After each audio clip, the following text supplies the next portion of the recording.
Okay, apparently I was live. Hi. I did not realize I had it on the wrong scene while I was getting stuff set up and I couldn't see. Okay, hi. Hello, hello, hello, hello. Hello, hello. When I set everything up, the one Firefox screen likes to go full screen randomly instead of like being I have a screen in front of me that's like split down the middle, so half of it's OBS and half of it's Firefox, so I could see chat on one side and then I could see OBS on the other. And sometimes when I drag it over, it doesn't snap to the side and it just full screens. And I didn't realize I had it on this screen instead of this screen. So you saw me sending out tweets. Cool. We're live. A VVD in your garage. And remember, if you know, you know. It's always good to run down VDB. Probably shouldn't say that with today's political climate, but if you played Cyberpunk, you know the VDB do deserve it. Anyways, how's everyone doing? Prime content. Oh, we on Amazon now?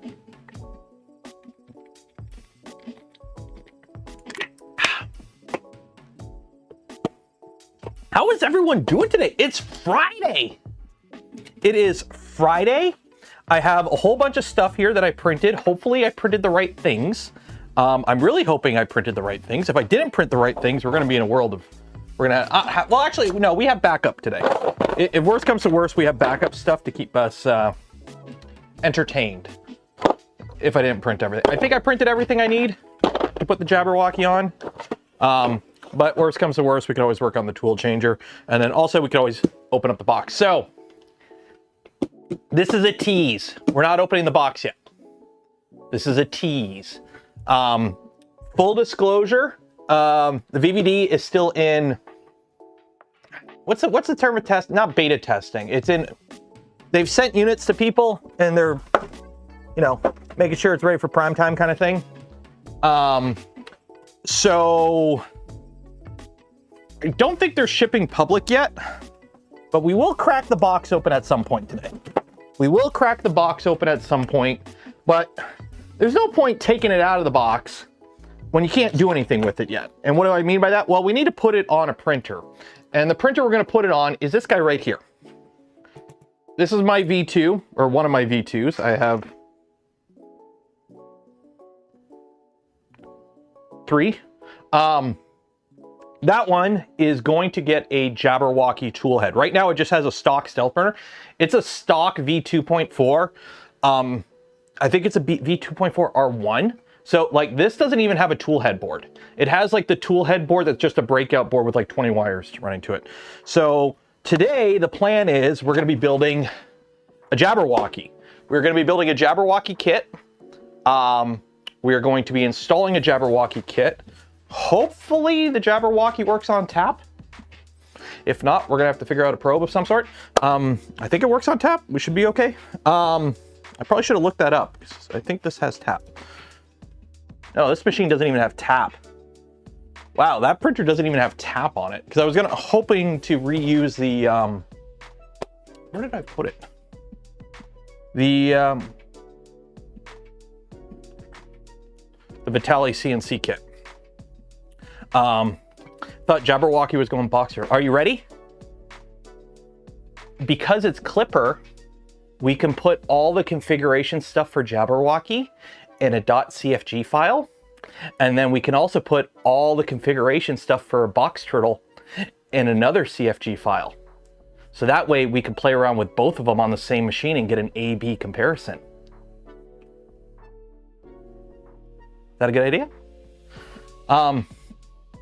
And also, maybe use both of them at the same time?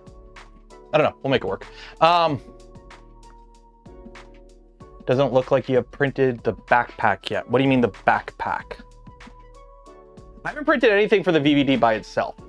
All I've done is print the stuff for the Jabberwocky. So the plan today is, if you're wondering what's going on today, 1, I started a little late. I've had strep throat for like the past 3 days. This has sucked. Monday, I don't know, the stream we did on Monday on Twitch, I talked for like 4 hours straight. It was fun. And then I streamed Tuesday, and then I woke up Wednesday and I couldn't talk.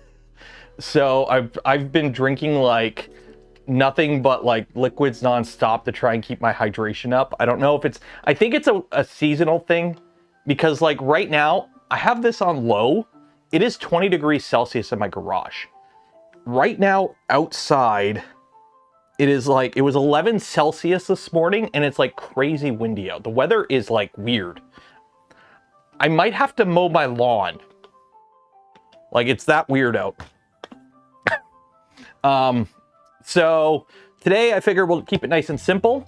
We'll build the Jabberwocky. If we get the Jabberwocky built, we'll take the printer out, put it on the shelf. We'll start ripping the old tool head off, and then we'll cap it all off. We'll cap the stream off, along with the giveaway, which every stream we do give away a spool of polymaker filament. If you want to win that spool of polymaker filament, enter for your chance. Link in the video description. Go down there now. We're going to give it away at the end of the stream. But just before we do that, or actually just after we do that, because I'm going to make you stick around for it, we'll unbox the VVD at the very end of the stream. So we'll take it out of the box. Andrew Rogers, $10 for the Friday amoxicillin fund. Ooh, can Happy Hair run both? I'm not sure. I haven't looked into the Happy Hair. Honestly, I'll be honest, I have been pretty out of the loop with the DIY multi-changer aspects. Like, I haven't really been following up on the open source multi-material stuff much lately. Unfortunately, just for the simple fact that it's not something I really do. I use my printers as tools for the projects that I use, and right now, I haven't been doing multicolor stuff. It just hasn't been a thing I've been doing. So I haven't really been following it up. Does GamerSup come in codeine? No, but I'm actually drinking the caffeine-free stuff right now. So it's pretty good. You can get some yourself. Code Canuck, save a little. Also, don't forget to like, the smash button, ring the bell, and subscribe if you're not subscribed. Okay. So, whew, that was a long-winded intro. I am like out of breath. How am I out of breath? I need to stop smoking. I need to start smoking again so I can stop smoking again. So I can have an excuse for why I'm out of breath. There, back there. Okay. So I got everything printed here. Everything was printed on the Core 1L. Hey, it's a Core 1L. Look at that. It prints everything beautifully. Look at that. Look at that. First layer, a little bit close to the bed, but whatever. So there you go. So this is all, what did I print it in? ASA and ABS. It's ASA or ABS. I can't remember which one's which. So I think these parts have a lot. So full disclosure, give a shout out to LDO Motors. LDO provided the Jabberwocky kit. The Jabberwocky kit comes with all this stuff and a Nighthawk. If you want to build a Jabberwocky tool head, you can purchase it wherever LDO products are sold. If you want to get a Jabberwocky tool head for yourself. And then also shout out to Big Tree Tech for the VVD that they sent over for beta testing. I don't really do beta testing too often, but in this case, I'm okay with it because it is materially complete. Software stuff you can update. Had the VVD on bench for almost a month. The hardware is pretty good in most regards. The software is still a work in progress. Exactly. That's what from my understanding, the hardware aspect of the VVD is pretty good. It's just, now we need to make something that works good in the lab and in the test environment. Get a lot of people's hands on it and get people playing with it that aren't from the company kind of thing. That's like the best way of testing stuff, is like when you have people working on stuff internally for a while, you approach things differently than when something is public, and people who haven't been working on it for, you know, months get their hands on it, and it changes your perspective, and you get feedback and you learn things that you might not have learned before. So yeah. Thomas gifted 20 community memberships. Cheers, Thomas. How you doing? How you doing, Thomas?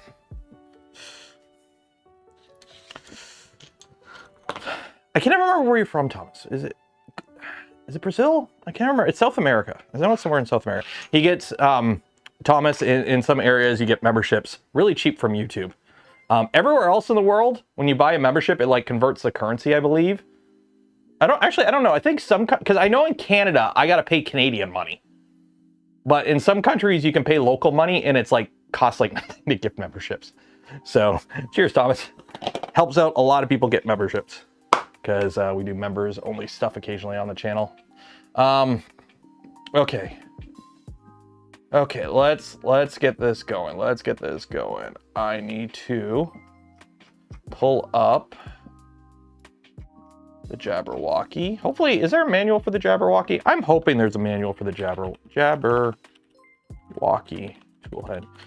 Also, who here knows what Jabberwocky is from? Who here knows what the Jabberwocky is from? Like what the word Jabberwocky is from? I mean, it's actually, okay, to be fair, that's a trick question because it's actually from a bunch of other stuff other than Elder Scrolls. So that's kind of a, it's Alice in Wonderland. It's also Elden Ring, or not Elden Ring, Elder Scrolls. There's a guy, it's a weapon. It's used in a bunch of different stuff. So these parts have built-in support and I haven't tried removing it yet. So I'm hoping this, I'm assuming if it comes out this easy, it was supposed to come out that easy. So we're good. Ooh, that actually came out really easy. I'm always paranoid when removing built-in support. Because like, it's not that I trust my support settings. It's just sometimes when people design built-in support, the gap doesn't play well with some printer profiles and you get it welded on. So that's something you gotta kind of pay attention for. Although I will say, the text came out really good on that. Like, I love the satin beds on the Prusa. That text came out real good. 49 months, Argentina, that's what it is. I knew it was South America, I couldn't remember which one. Is it the one, like, it's gonna sound bad. Is it the one the Americans already invaded or the ones they're invading next? Don't go down that route today, Taylor. Otherwise, you're just going to complain or bitch and just rant. Okay, anyways. So we got a bunch of support material I got to remove, I think. Okay, that's support material too. Is it Wabberjack? I thought it was Jabberwocky. I thought it was Jabberwocky in it. Did I get my own lore mixed up? Oh, jeez.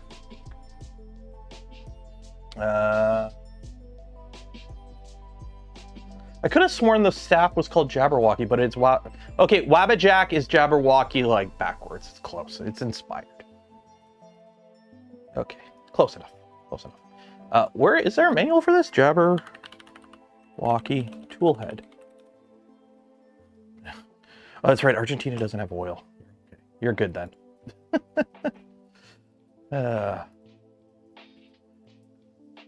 Born too early to invade a country for oil. Born too late to invade a country for oil. Born just in time to invade a country for oil.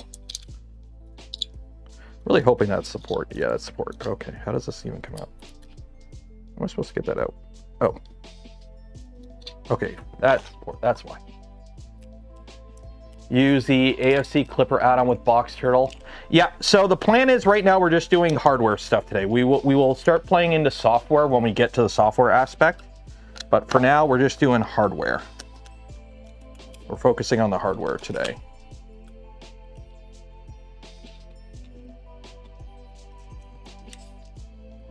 I recommend the Cryo Grip build plates. I've used them. I like them. And honestly, this is going to sound really weird. I like them for the color. This is going to sound really weird. I'm sorry, Big True Tech. I don't find any difference in prints that come off the Cryo Grip beds and the normal Prusa beds. Because here's the thing, the stuff that I'm normally printing on my Prusas is stuff that likes a warm environment. I'm printing mostly ABS and ASA with the occasional PETG, sometimes PLA. But like, because the Prusas use the bed as the temperature thing for the chamber, the beds are the heater for the chamber, I want them hot. So using a bed that the selling point of it is it allows you to print with a colder bed temperature means I now have a colder chamber. So I find no need for that. And then for the normal beds, I'll be honest, the normal Prusa beds work just fine. I'll be honest, I can't. I know this is completely unscientific. I have used every matter of PEI bed from like no-name Amazon beds to Prusa beds to whatever bed that this came with to whatever bed the Pantheon came with to whatever. as long as it's a textured PI bed that you put a little bit of Vision Miner seasoning on. By the way, buy some Vision Miner, use code Canuck, save some money. It all works. I swap plates around between printers. They're all the frickin' same. I can't tell the difference. For the stuff I print on all my printers, I like the cryo grip beds because it makes the printer have a cool accent color. That is like, PI is PI. It's PI is a chemical. It is a compound or whatever the proper term is. And it's like, if it's PI, it's PI. And if it's a piece of spring steel with PI on it and it's textured, it's a piece of spring steel with PI on it and it's textured. Now, to be fair, I really like satin beds personally. And Prusa is one of the few companies. There's other companies now, there's more out there, but Prusa does satin beds really well because it's easy to F them up. Can't remember, I had one off-brand satin bed and it was horrible. Like the coating wasn't right, but I don't know. After a few thousand hours there and it's textured, well, then you just get more. If you're printer beds, printer nozzles, Bowden tubes, socks, ones on your feet and in your printer. What else? They're consumables. They will eventually need maintenance and replacement.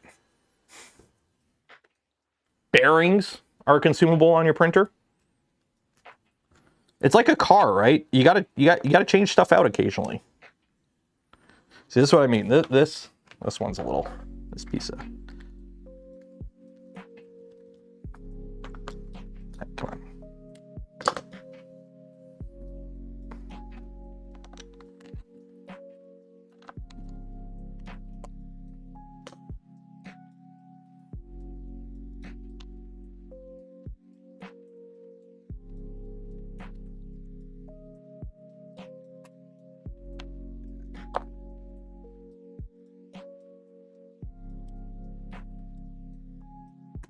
There we go.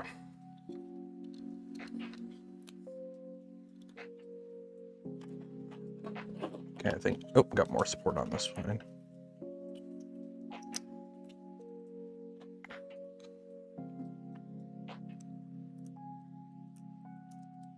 Always paranoid of doing this because I've stabbed my palm with a screwdriver removing support like that before. So just be careful. Wear gloves, wear some leather gloves if you're a little worried.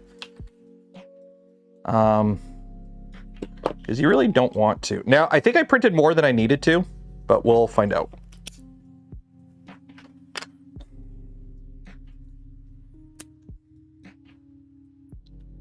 This has a lot of built-in support. I do give them credit for actually including the built-in support instead of just, you know, YOLOing it and letting you deal with it. I don't know if I needed ECAS or not. Pliers, I like the flathead because the flathead you can get underneath where like the walls are and just pop it out.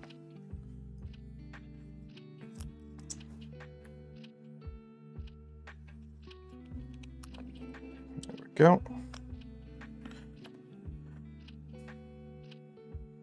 That one's good. That's a solid piece. I think that's a solid piece. That's good, that's good. So that's LED. I did print the accent parts. Or we are gonna put the LEDs in this. I printed this thing has a big LED panel in the front. So I printed the clear stuff. So we can do the LED stuff.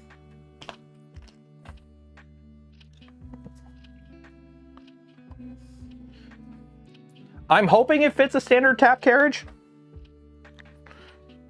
because I want to use tap on this machine still because I don't want to go through and put a probe on it. I just want to use tap. So I'm hoping it fits a standard tap carriage. I mean, there's files for it for like the standard Voron mount. So if it fits a standard Voron mount, it fits tap. That's one of the things I like about tap. If it fits on a Voron, it works on tap because it's just the same mount pattern. So you don't have to worry about like compatibility as much. So that is nice. I have a bunch of these arms and I don't know exactly what they're for. This one's version 69. Nice.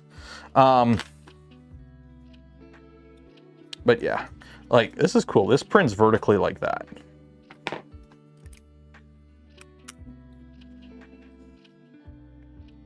Might be a user mod. We'll find out. We'll find out. Jabberwocky does not have its own. Well, good thing I printed a carriage mount then. We'll find out. I could have sworn it supported tap. I could have sworn it supported tap. Because right now in that machine, I think I still have. What do I even have in this machine? I don't even know. I haven't even looked in that machine in a while. I haven't used that V2 in a while.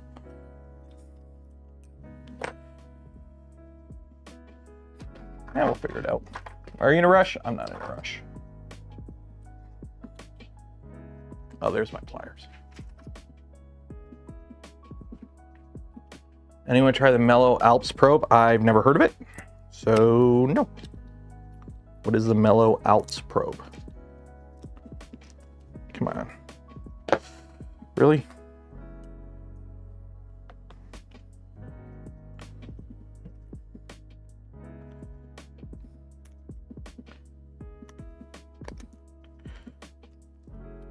Where's my phone going off?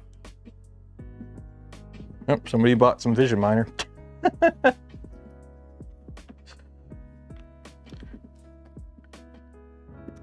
we go.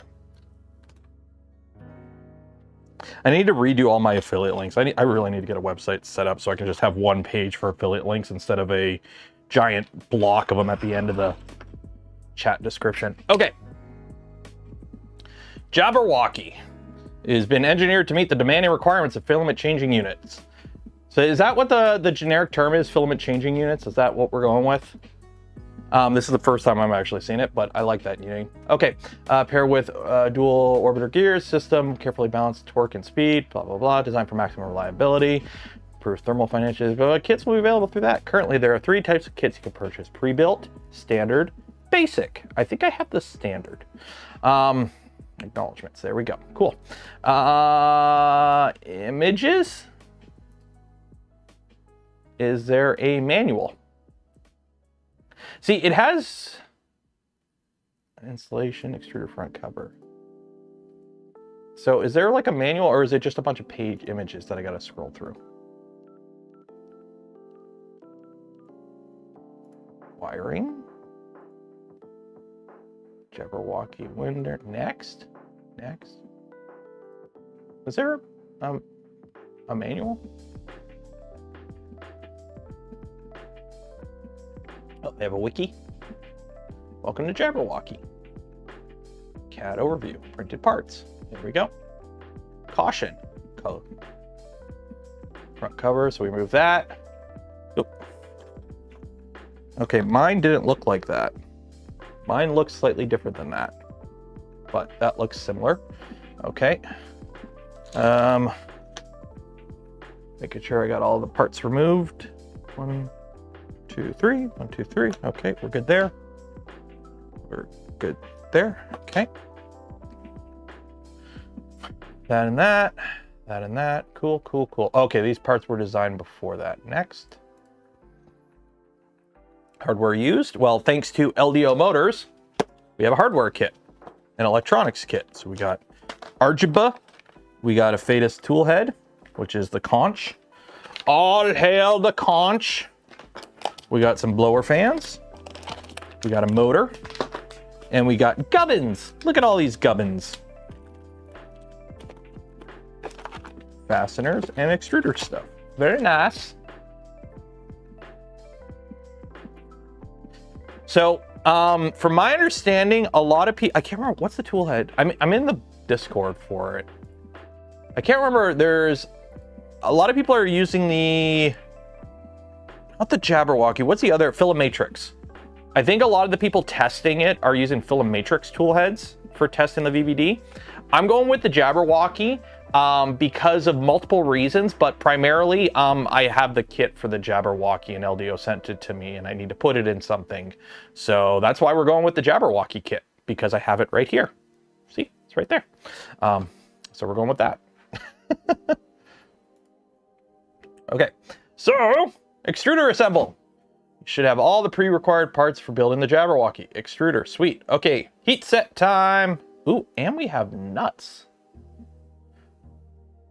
So I'm assuming this uses the ECAS. I didn't know which one it came with, if it came with ECAS or not.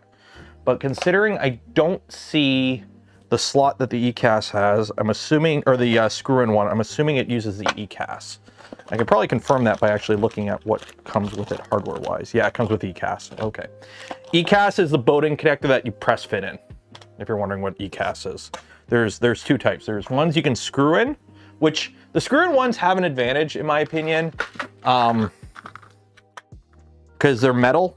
They tend to last longer, but they also destroy boating tubes. So if you want, you can go down the route and use the screw-in fittings.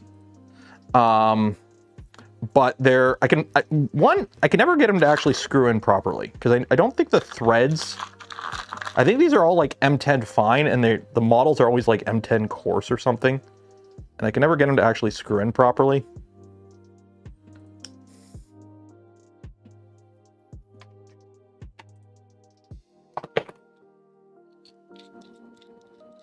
Or I just buy the wrong ones every time, and I don't realize it because I'm a big dummy.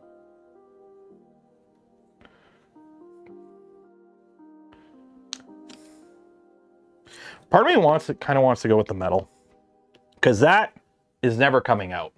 Whereas the ECAS, let me put the ECAS fitting in right now, because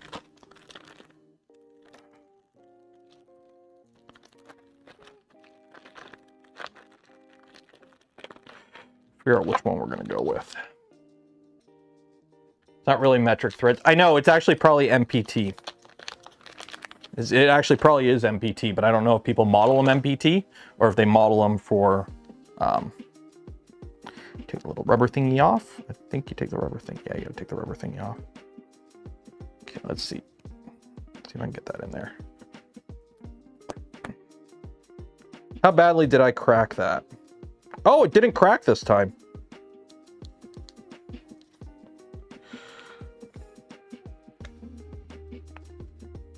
That is actually surprising. Normally I crack it.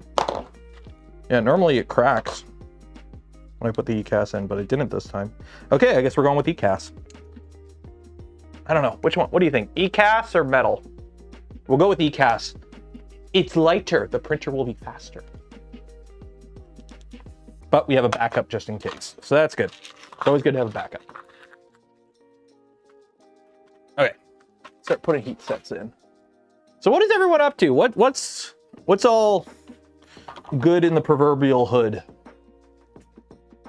Anything exciting going on? Is your brain on ABS? I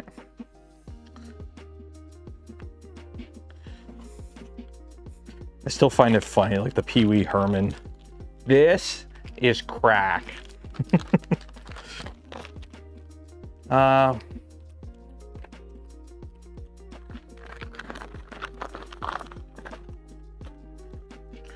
Ooh, they give you one itty bitty M2x2 machine screw. Don't lose that.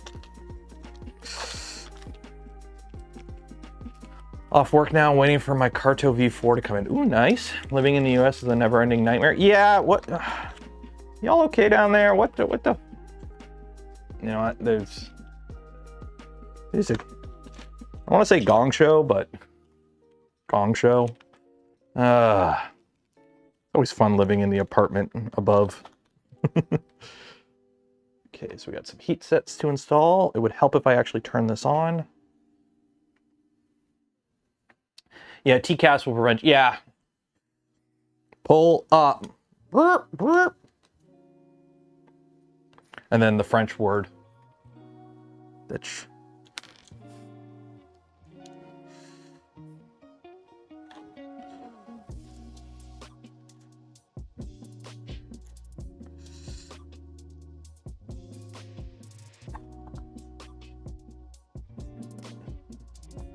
Ice can.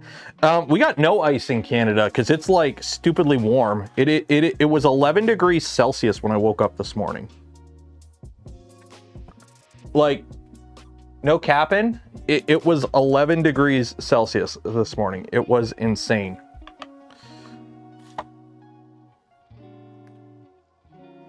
Okay, to begin assembly, start by installing the heat sets in the motor part as illustrated. Next, preload those. Okay, is that it? Let me just quickly go through and see if there's any other heat sets.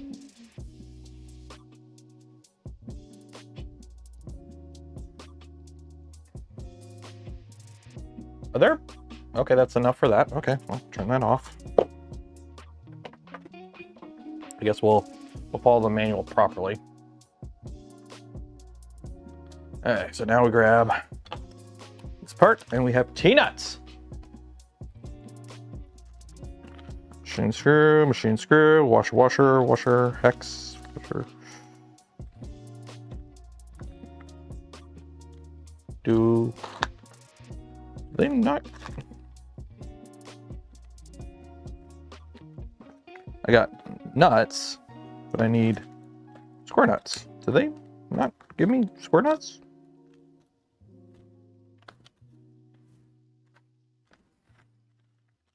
Okay, there's no square nuts in here. Just over here. Maybe it's in this bag. Oh, there they are. Along with the magnets.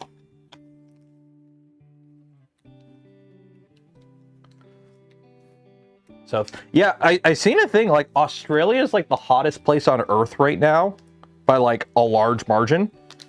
Meanwhile, we're like dealing with like way above average temperatures here in southern Canada. Like, again, I think I have to cut my grass kind of hot.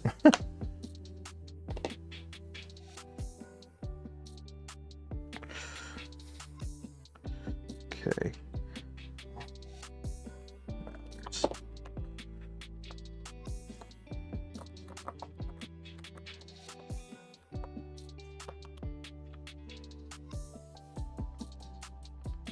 1, 2.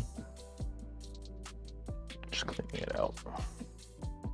It's like 11 to 40 in one day somehow. Jeez.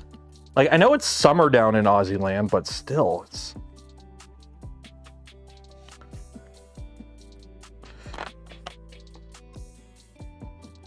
it's been crazy windy here. That's all I know.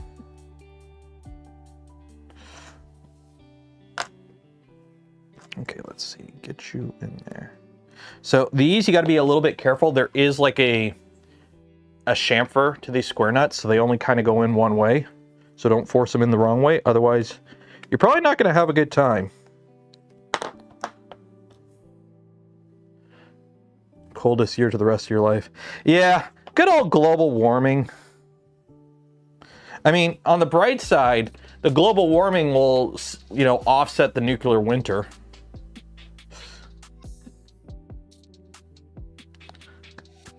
And yes, that is from Futurama. That one.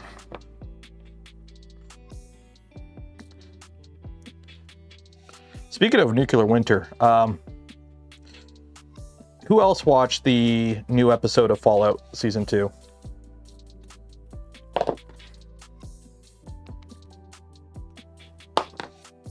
Because they had the little flashback at the beginning there, had the T-45 power armor, and it's like, oh man, I really got to finish my set now. I really got to finish my T-45 suit now. I got the lower half is, I got to find, actually, you know what? While it's on my mind, I will put you guys to work. I need your help finding something. Amazon Canada. Remember, I live in Canada. So this is my suit. This is how it is right now. So you can see the lower legs and whatnot. This is the reference photos for the T-45 suit from the show. I need to find something like this. Like, is this like a vinyl or like a thin rubber? Like, I don't care about these cross parts. I need like this material because I want to put that in mind for like in the back of my knee joints are open like that, and then also put some in the waist here. Also, it's clever Mine is modeled after the ones in the games, so the armor comes up pretty high into the crotch area, whereas the ones in the show, they leave it open, which in real life would be horrible because there's a lot of arteries there that you would really want armor on, because you don't want to get a femoral in power armor on a battlefield. So this is actually a really dumb place to not have armor, but it probably makes it walking around so much easier. Is it a faux leather, PVC coated canvas? It'd be vinyl or leather? Yeah, it could be just, I could probably just buy a sheet of pleather or something. Because I just need something to like fill the gap. Because that's like the last thing I need to do, and then I could film the video on it. Because that's what I've been working on, is trying to finish a bunch of projects and get stuff ready so I can film stuff. Because I gotta get videos on the channel instead of just streaming. Okay. So if anyone has any ideas for something relatively inexpensive from Amazon Canada, just link it in the Discord. Okay, so that's that. Also, I am so happy for anyone else watching the show. The fact that they actually went with practical suits of armor, and they actually have just really tall dudes wearing these suits. I love that. I love the fact they actually went with real like suits of armor for the show instead of like CGI. It is so nice.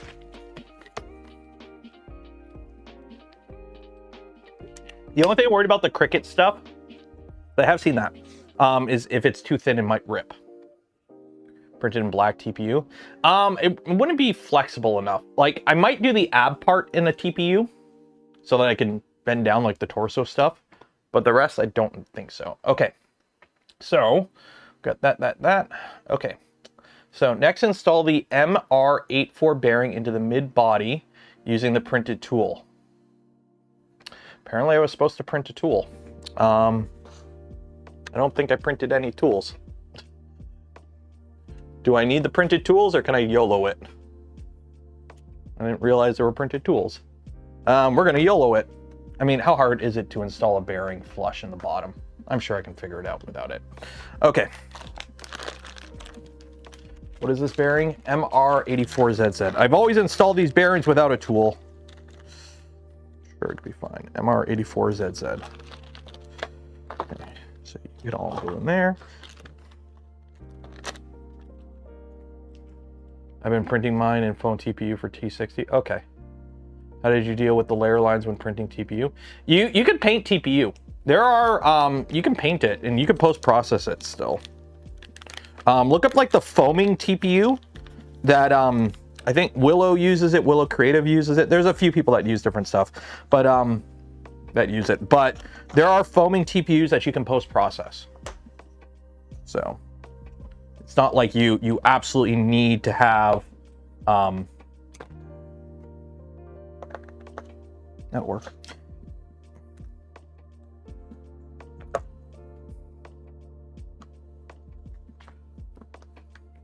Oh, I see why, because you want to make sure that goes in flush. I think I have something that will work for this. You're too big. Actually.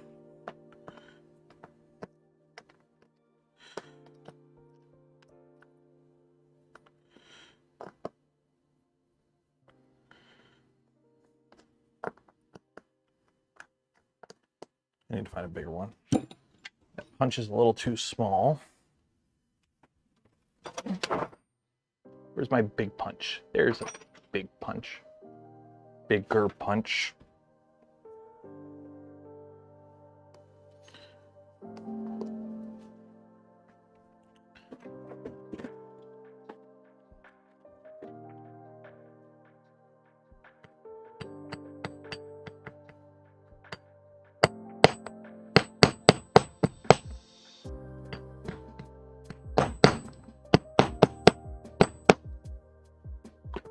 There we go.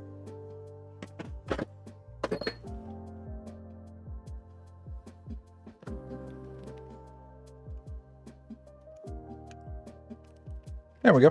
Good as that. I mean, as long as it spins freely, which, oh yeah, it's fine. Yeah, we're good.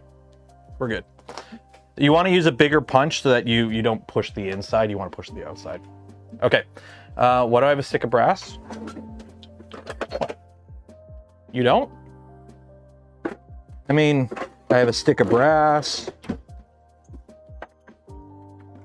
I've got a chunk of brass wrapped with tape. I've got a giant piece of Amco, which this stuff is horrible for you. I've got aluminium. I've got a black pipe with a slot in it. I've got another pipe. I've got a slide hammer in here somewhere.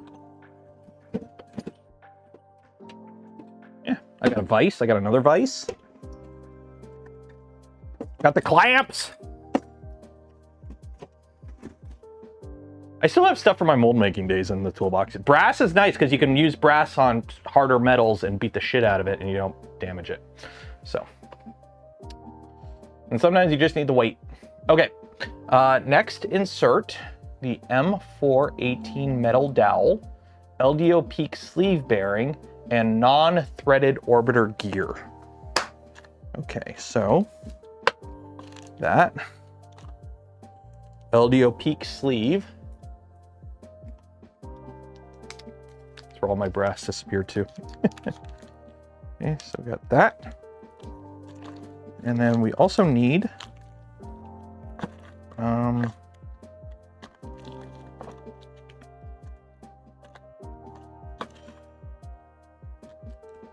Capricorn. Oh no, that's Capricorn. Where is... Oh, here we go. M418. That's M416. M418. There we go.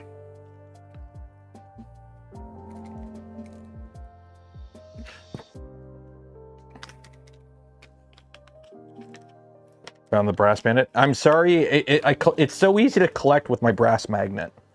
There's the sleeve. All right, so you want that.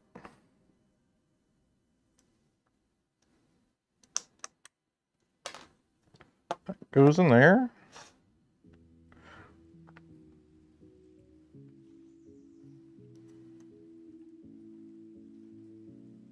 Actually, that doesn't want to spin too well. That ain't spinning now that I have that in there. Why don't you want to spin?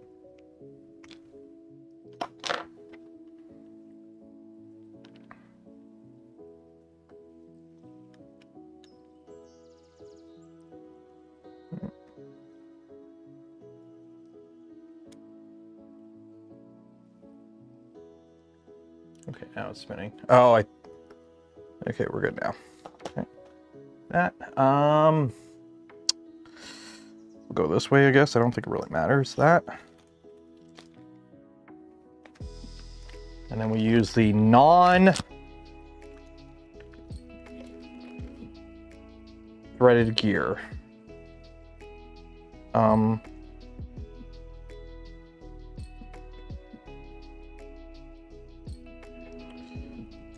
Non-threaded gear. Okay, I got 2 of them. Okay. Where's the drive gear then? Is there a separate bag with the drive gear? Okay, I got 2 threaded gears here. Neither of them have a hole in it. Okay, well. The non-threaded. Huh.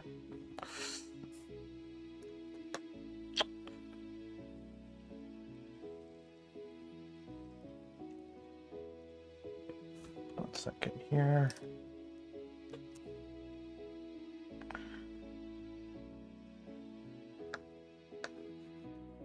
Really doesn't want to spin too well, but it's peak, so it shouldn't like...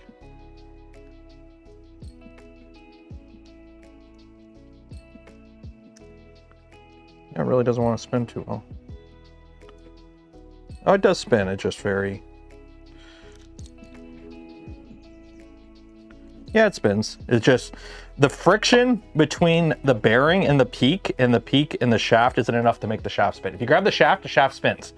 But that just spins on the peak so much and it slips over the pin. There's not enough friction there. I mean, when it's printing probably, but okay, anyways, cool. That's one way of doing it. So we have that, we have that, we have that. Okay, cool. Next, install the Bondtech compound gear drive in the motor insert.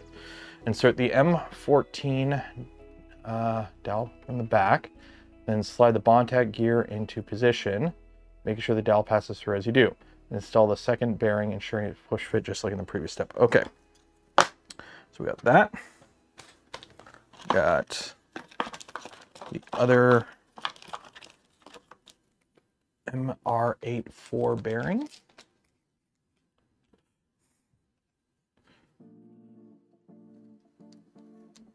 That just kind of slides in there, nice and easy peasy. And then we grab our gear.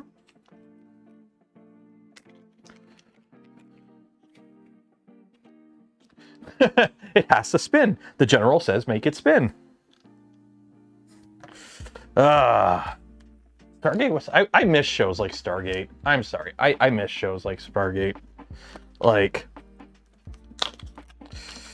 Don't get me wrong, there's still good TV coming out, but the science fiction show where they travel everywhere in the universe, as long as it's within like half an hour of downtown Vancouver, with like 24 episode seasons and filler episodes and room to like grow. Oh, I miss that stuff. I miss that stuff.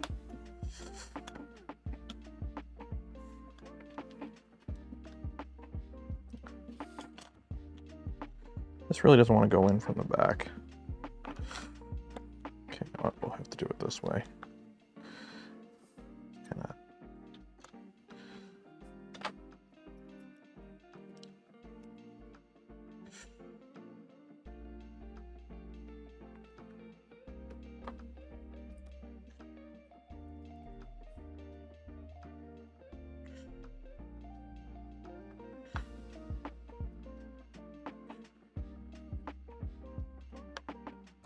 Come on. You know what? Let's get it started.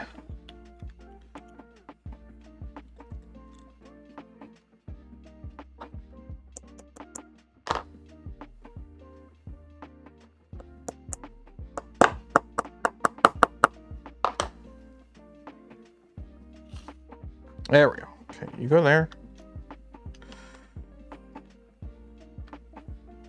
No, that won't work.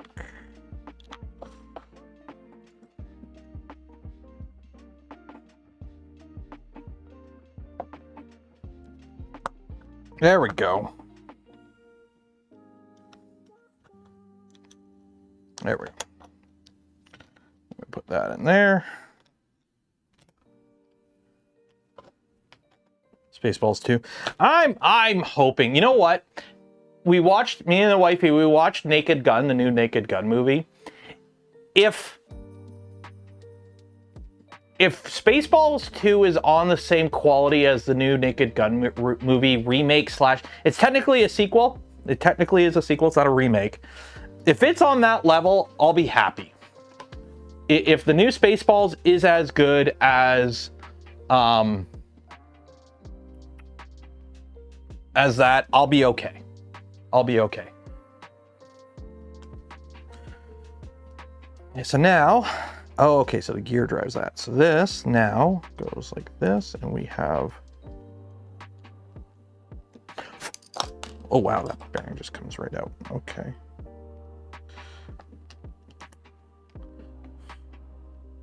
Amazon Prime, it does, but you also have to buy like the MGM package, which is kind of annoying. But I did it because I wanted to watch it, and then I canceled it. Okay, they really, this, everything, it's so slippery, everything, it's like, oh wow, everything moves so smooth and freely, and it's like, nothing's lining up. Come on, guys. Also, one second, I need a piece of filament. I gotta make sure this is good.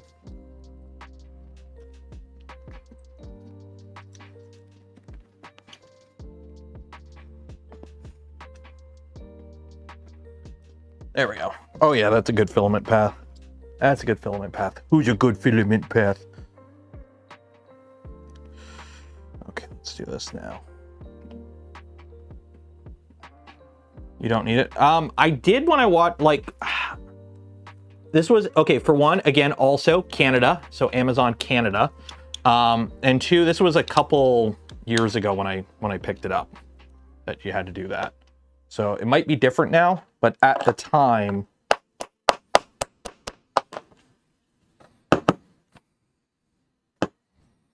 I had to. There we go. Just want to make sure that pin's flush. Okay. So that means when I spin this, the gear moves. Ah, oh my God, it spins. There we go. Now we got backlash. Oh, that's good. No backlash. Okay. So we got that there. And then, okay. I probably should have read the instruction. Next, you attach that, ensuring the gears are properly aligned with that is aligned. Use 2 stainless M310s to secure the pieces together. And tighten, remove the bottom rubber part of the E-cast, push it in. Okay, so let's do M310s. M310s,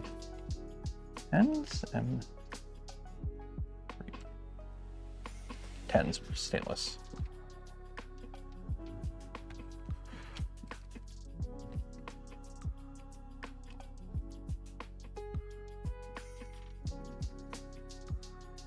Somebody on the Atlantis movie, they promise. Yeah. Well, they're making new Stargate stuff, so we'll see. Could be good. We'll see. The bottom and top.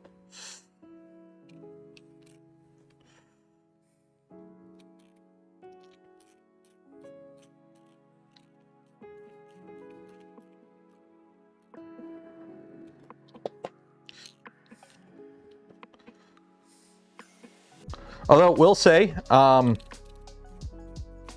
playing Cyberpunk, and I'm doing my second playthrough right now, and I'm actually doing all the side missions, including Phantom Liberty, the DLC. Oh my God, it's so good! If you have Cyberpunk or like been wanting to play it, oh my God, Phantom Liberty is so good so far. I haven't beaten it yet. I think I don't know how far in I am, but oh my God, it's so good. Okay, I'm gonna put a magnet in. Like, just compared to like how everything else in normal Cyberpunk is, and then like the first mission in Phantom Liberty when you gotta chase down the crashing plane, it opens up like that, and you're like, oh shit, it's all so good. It's okay, Terrence. Pull up a seat, why don't you? Rest your legs, weary traveler. I have sat on it for so long because I bought it when it first came out, and I played it for a bit. Like, I did Act 1 and did a little of Act 2, but I didn't actually like beat it or anything. And then everyone started, because I was playing it on computer, right? So it came out, I started playing it, and I was too busy playing it to watch like all the reviews and everyone shitting on it. And so after a couple days, I'm like, I took a peek to see what everyone else was saying about it, and they're like, oh, it's horrible, and it's got all these problems and shit. And I'm like, okay, well, you know what? I'll put it aside for now. I'll wait on a couple patches, and then I never touched it again. Okay, so tip for putting magnets in, when you gotta put a magnet in, get something flat. I use a file, just because it's metal and it's flat. And that way, when you're pushing it in, you can ensure you're pushing it in flat, and you're not pushing it in on an angle or something. So if you gotta put a magnet in, you just push it in with something flat. So then there's a Steam sale a little while ago, and I bought the Phantom Liberty expansion, and I did one playthrough already, which normally how I play a game, especially a bigger game, I'll play through it once, like default dude, play through the game, and just do the main story, and then I'll play through it again, and then do all the side stuff on the second playthrough, because then it feels like New Game Plus. There's more to do. You're more incentivized instead of getting bogged down. And I am really liking it.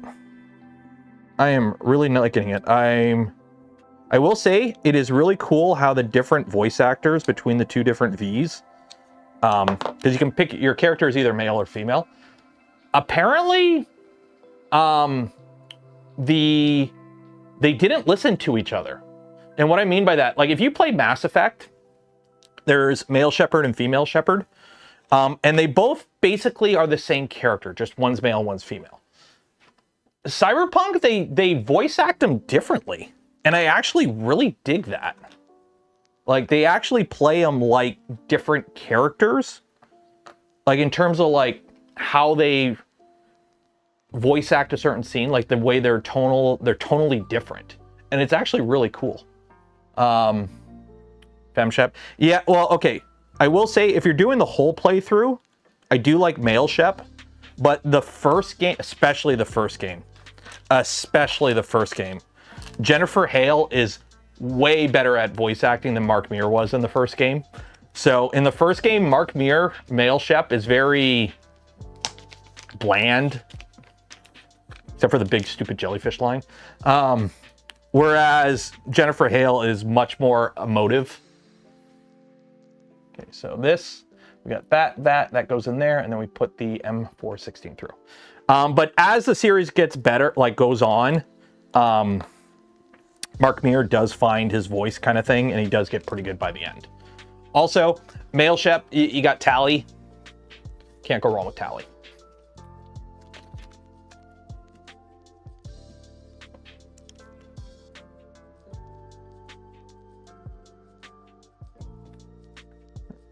This got to go through here.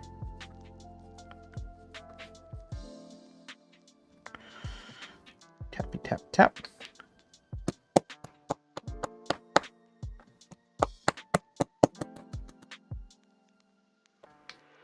I kind of want LTT to make a hammer that is just one of these, this solid rubber with a shaft. Just for shits and giggles. There we go. Just want to make sure it's flush on both sides and not sticking out. Okay, so that is our idler. So there's no bearing in there, it's just smooth on peak. So, and then install an M36 flatten head and tighten it until it sits flush with the guider. The screw will be later to adjust grip. Okay, right here. Done playthrough on both. I have two. I for a while there, I used to do a playthrough like every now and then. That was like my game that it like, this was back when I was in like, when I was single. Okay, Mass Effect is a 15-year-old game. The original Mass Effect came out in like, oh god, when did ME Mass Effect 1 release? Oh, 2007. Mass Effect is a 19-year-old game. It came out in 2007. March 21st, 2017. Oh.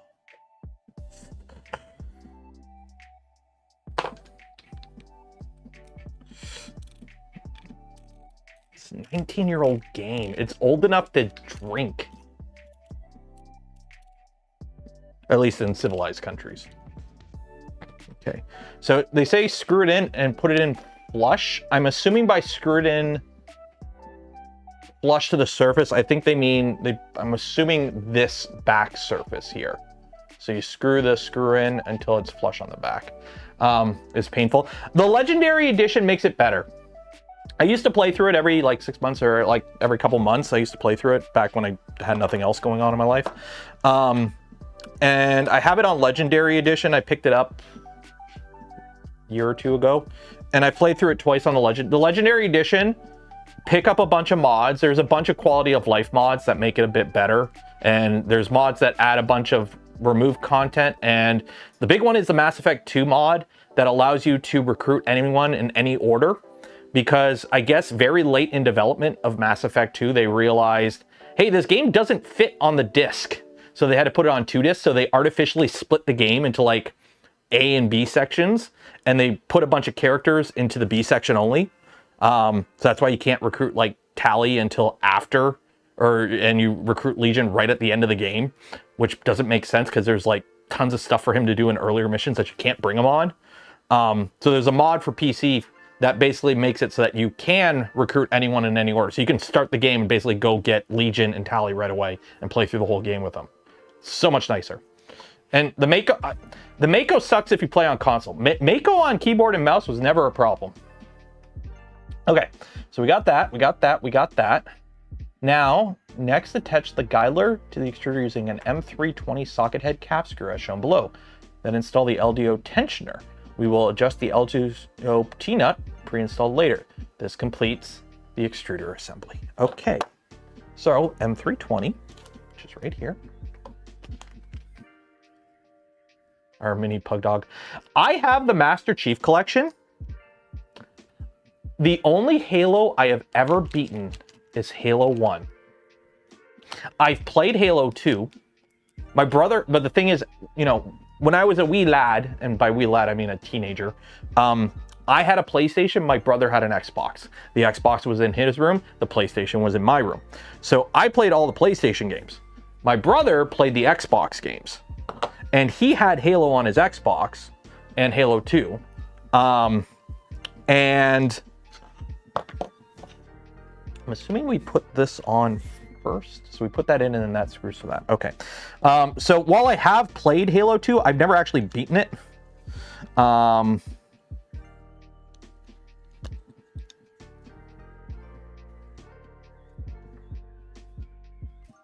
What? Oh, I'm putting this in backwards. Help if I put it in the right way. There we go. That makes more sense. There we go. So Halo 1 is the only Halo I've ever beaten. I've played Halo 2, and I've played most of it. I just don't think I've ever actually fully finished it. There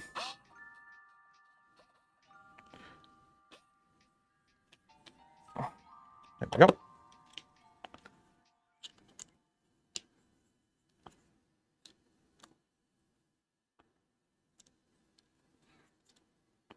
That doesn't want to go in. Why don't you want to go in? You went in earlier. Did I tighten it too much?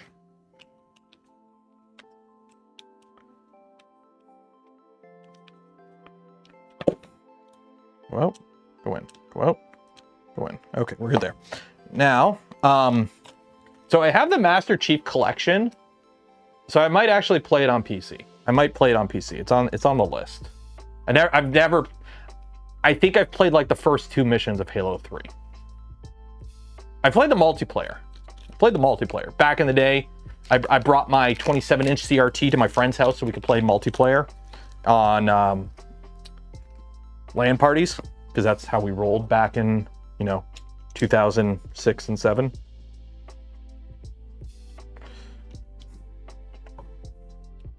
The good old days. 1, 2, 3. There we go. Tension adjusted. So that is the extruder there. I'm assuming we're going to have to put a motor on this. I do like how these gears are right out in the open, though. I will say it is kind of nice that these gears are right out in the open. So you can clean them if they get all gummed up. Okay, so that's that.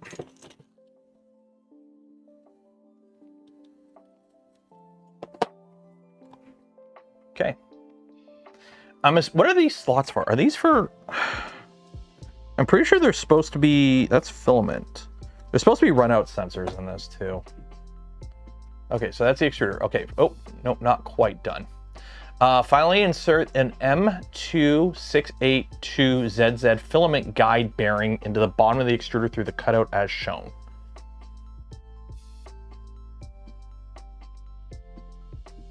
Okay.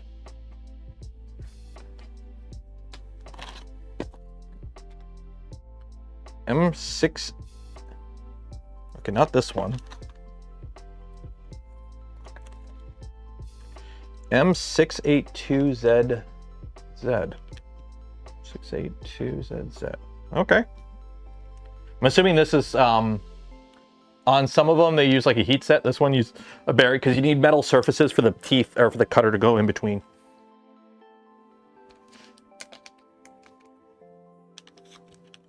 And then Halo Infinite, I have no desire to play Halo. I only have like fondness for the original 3 Halos.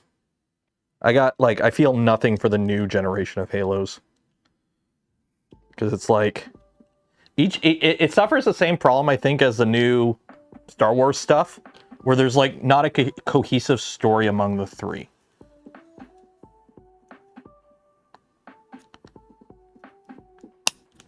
Oh, that just kind of snaps in there.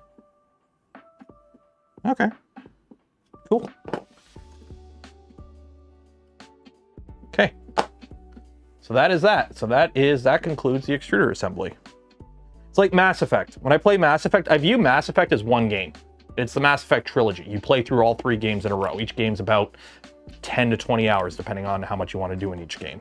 Once you know what parts are actually important for carrying over to the next one, or you just do what I do, play the main story and use a cheat editor to give you the flags for completing all the stupid collection quests. So you get the content for doing it without actually doing the bitch work. The Mass Effect games are one game. Halo 1 to 3 is one cohesive story. And then it's like, Cortana's back. Cortana's gone. Cortana's evil. Cortana didn't exist. What? ODST? I've never played ODST. Okay. Extruder front cover assembly. Here we go. Cool. Start. We'll mount the toolhead LED and filament sensor switches on the electronics bracket. Insert the pre-wired NeoPixel LEDs into the electronics bracket as shown. Okay, so we got this little guy here. Look at it. We got this little guy here. Look at this little guy. That's gonna go here. I need me some algebra. What are we building? We're building a Jabberwocky toolhead that we're going to then put on a V2 that we're then going to add a VVD to. Ooh, there's wires. And then while we're doing this, we're talking about video games. Okay, this is fun. I got 2 end stops here. I got the LED, so I'm assuming this is the one LED, because I think there's only one LED in this. So then this, I think, just kind of slots in here. Yeah, that just slots in there. And then we have a runout switch above and below. Okay. Or is it just an unbox? I don't know. It's in the box. No. I'm pretty sure it's built. I don't think you need to build it. I haven't looked at it. It's still in the box. And officially it is called the Vivid. Okay, so that goes in there. Okay. So the problem is, I think these 3 wires are supposed to go in the slot, but shoot.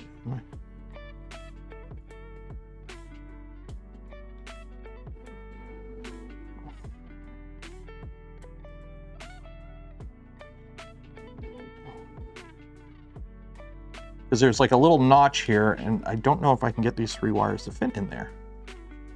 Let's try this. Let's try pinching them together beforehand. And then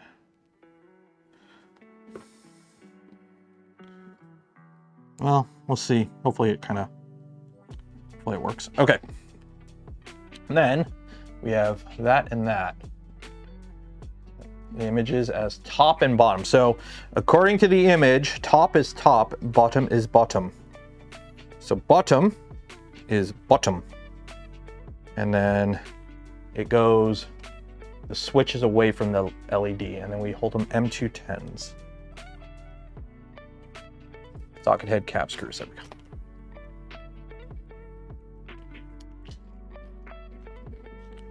The happy hair.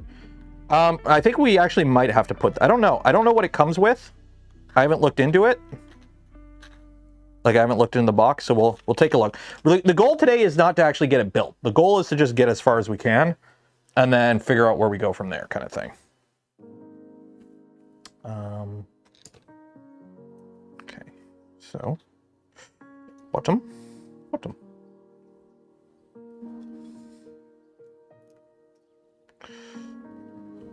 Actually, this is kind of annoying. Is this supposed to mount this way, or the switch is offset and I don't know which way the switch has to go. So the switch is on the left. Okay, so on the flat side, so let's look at it from the flat side then. So bottom is the blue wire. Yeah, bottom is the blue wire. And that goes on the left. Okay.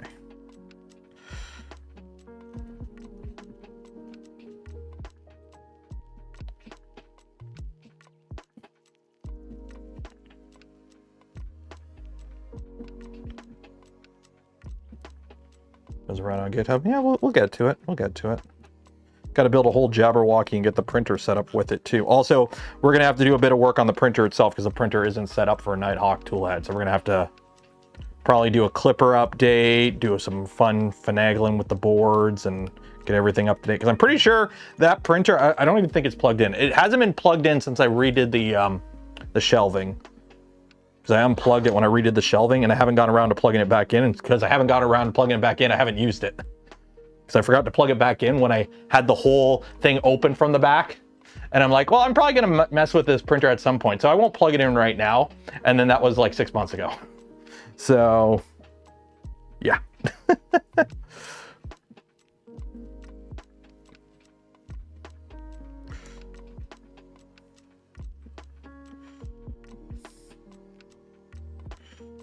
So, it is what it is.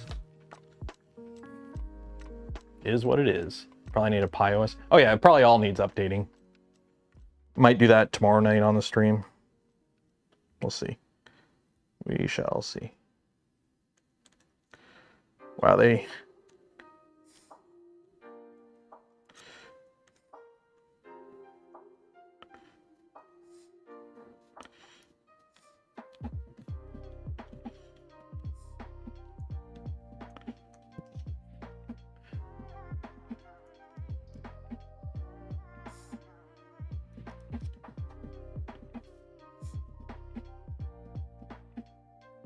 Cutter might need a depressor mod. Okay.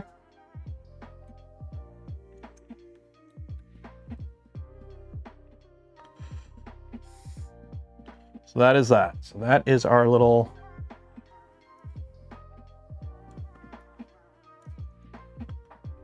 There we go. And then that whole block mounts into there with our diffuser. So we have two diffusers. We have one with, we got two logos here. We got one with, I think one's the LDO logo, or one's the Jabberwocky logo. And the other one is, what is this? Here, let me pull it up here. STL's Extruder front cover. Body diffuser logo, body diffuser logo. So there's two here. One has the Jabberwocky logo. What is this? Is that a dragon? What is it? A monster? What is this supposed to be?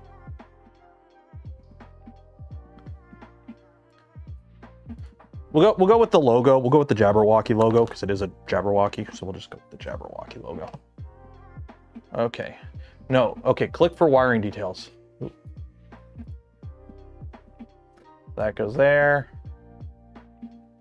And they give you some images. Oh, do you got to cut the pins off? Optionally trim the central pins. Okay, so trim the central pins. Snip, snip. I am starving. I have been doing a calorie deficit diet. It's been on for weeks so far. I haven't weighed myself because I have so much, like, I ate a little too good over the holidays. So when I'm like, you know what, I'll start the diet, and a week in, I'll weigh myself, because nothing is more disappointing than you start a diet, you weigh yourself, a week later you lose a bunch of weight because it's like your water weight and the bloat and whatnot, and it goes pretty quick, and then it's like, and you're like, shit, I'm not losing any weight. So I don't weigh myself that first week.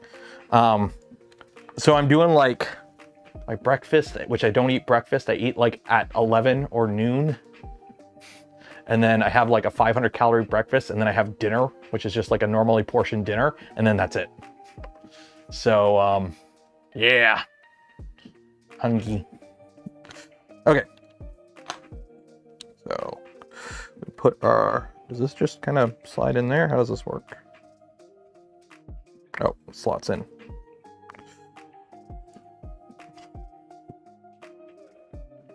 forgetting to eat meals, that works. Yeah. I mean, years ago, I lost like 25 pounds when we had the little guy. So I used to be skinny in like, what was it? 2008, the day I swore in, joined the army, I weighed 160 pounds soaking wet. I was 5'9.5", 160 pounds. I was pretty skinny. Or no, I was like 150. Like 150. When I finished basic, I was 160, and I was actually in pretty good shape. But then I got an office job, and then, you know, things happened, and then I quit the army, and then we had the little guy, and then after we had the little guy, that like first like 8 months, I ate out all the time because we just ordered food because you know, you're not sleeping. I went up to like 210. So I came back from like the Christmas holidays in like 2019. First day back at work in 2019, and I weighed myself on the freight scale at work. This is when I worked at the mold shop, and I was 210 pounds. And I was like, oh, hell nah. So I just started a calorie crash diet, just like small portions, skip a meal, skip breakfast. And I went down to 175 in like 4 months. I went from 210 to 175 in like 4 or 5 months. And I held that pretty good until COVID. And then with COVID, I kind of bounced. Now I've been bouncing between 185 and 195. That's like my normal weight, between 185 and 195, depending on what's going on. And it's like, I kind of want to get back into the 170s. So, especially because I want to do more cosplay stuff, which is a little bit easier when you're not trying to fit a belly into power armor. So I've been trying to slim that down. There we go. Oh wait, no, that don't go that way. Do the wires go up or down? Next, insert the diffuser in that, then install. The wires are oriented upwards. Okay, so wires go upward. Okay.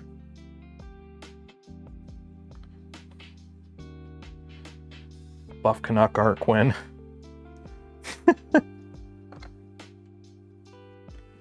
Does anything hold this in place, or just kind of? Okay. Oh. Okay, that's that. Cool. Next, we'll assemble the filament cutter. Check the carrier is clear of any drooping filament. Carefully remove any bits that might obstruct insertion of the blade, and make sure. Okay, so apparently I was supposed to print this thing to protect my fingies. I did not, so I'm just gonna hope for the best and use my cutting mat to push the blade. It'll press against the mid body. Yeah, like it sits in there pretty good. It just, like, it does sit flush. It just, with the springs and everything, or the wires, it just kind of wants to push out, but it does sit flush, so we should be good. Trying to lose 40 to 50 more. Still not skinny, but my plan is to lose weight. Honestly, it just comes down to calories. Like, and I read a thing, because everyone's doing, the whole body positivity moment went away with celebrities the moment Ozempic came out, because they're all skinny now. But I just read a thing where it's like, people that go on Ozempic, and it's like they need Ozempic to lose the weight, because they've, you know, I've tried all the other diets and it didn't work, and now I'm on Ozempic and I'm losing weight. The moment they get off Ozempic, they gain all the weight back and more really quickly. It's like 4 to 5 months. I just read a thing on it, which really sucks, because it's like, now you're like, you're on that for life now. And it's like, what are the long-term effects of that? And it's like, it should be interesting. Okay, it's gonna be interesting. It's like, make sure it's clear. I'm like, how? It's...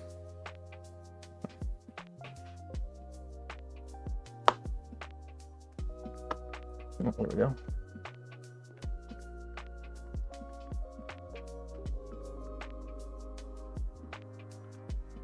That's not in all the way. That's not in all the way. Great.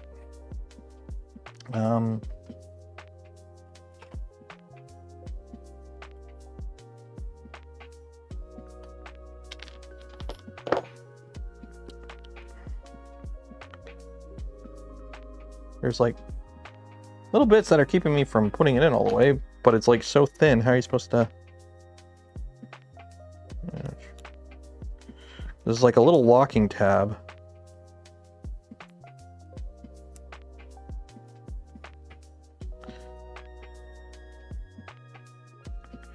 Might have to do the like put it in, pull it out, put it in, pull out.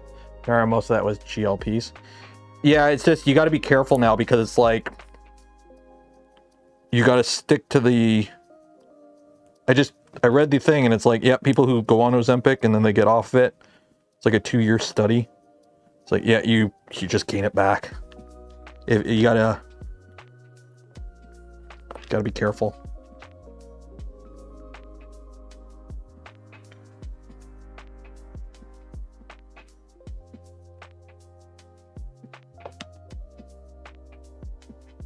Carbs are evil.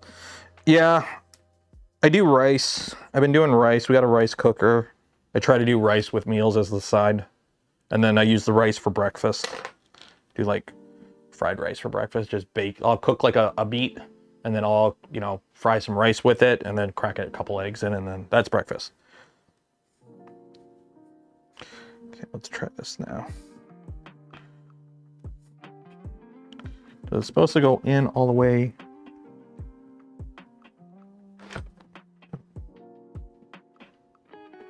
Nope.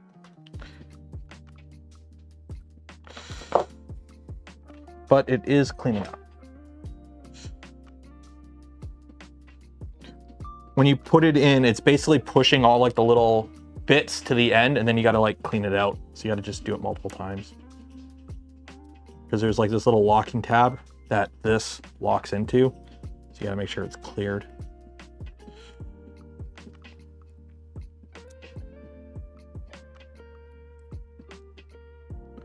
Bearded Printer gifted a community membership. Cheers and appreciated.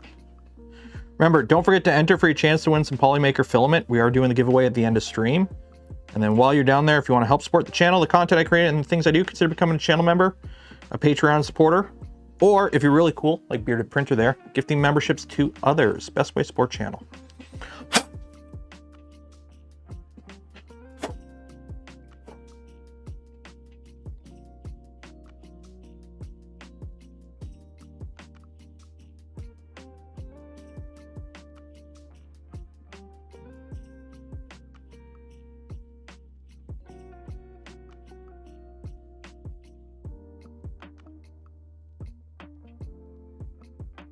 Okay, I think we're in.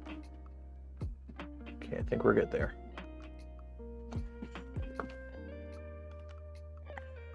Let's see.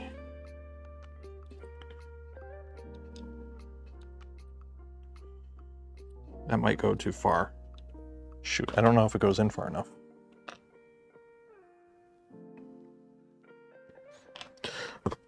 Is it locked?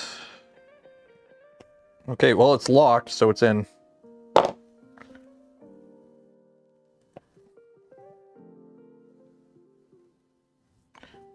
Oh, it's in. Okay.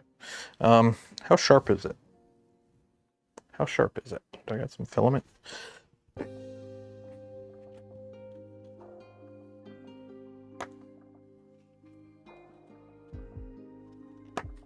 Sharp enough.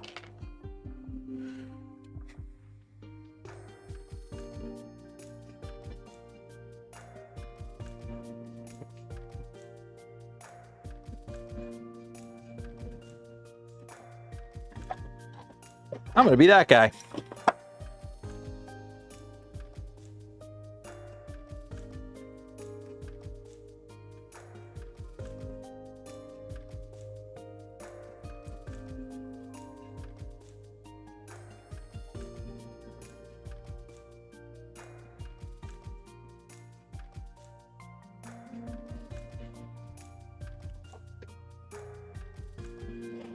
I am gonna be that guy. Where'd I put the bits of filament?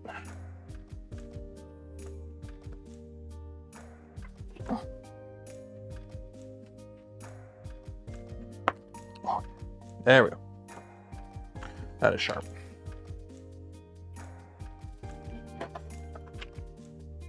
You don't need to apologize. Okay, that's that. Next slide the carrying of the cutter and secure with M4. This begin under the last step for safety. Then install the magnet into the cutter arm. Okay, so that is an M216.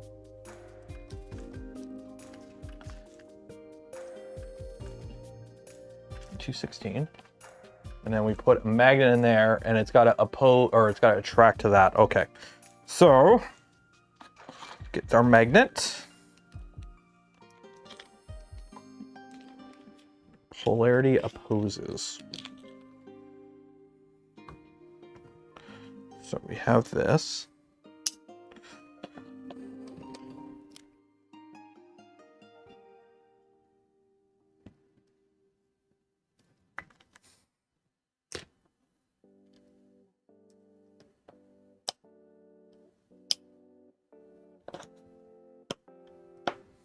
Okay, so I'm gonna have to put a drop of super glue in there because that doesn't want to stick.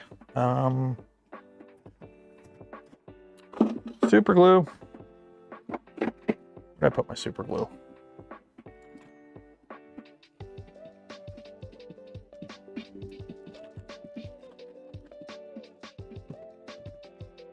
Did I bring it downstairs?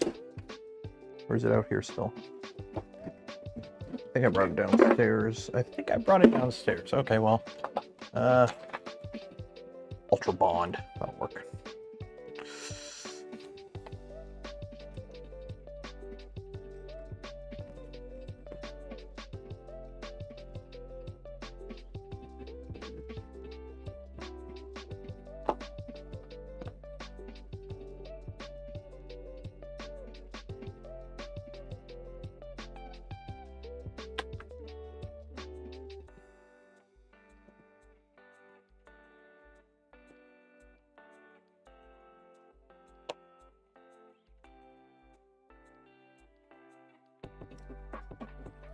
Okay, so I have two of these. Which one do I use? Are they both the same?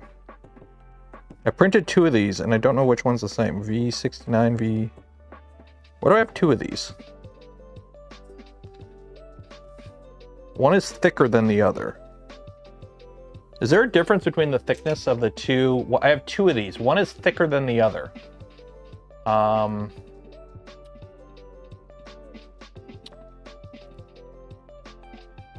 Extruder lever arm, micron. Okay, one is micron. And one is not micron. So...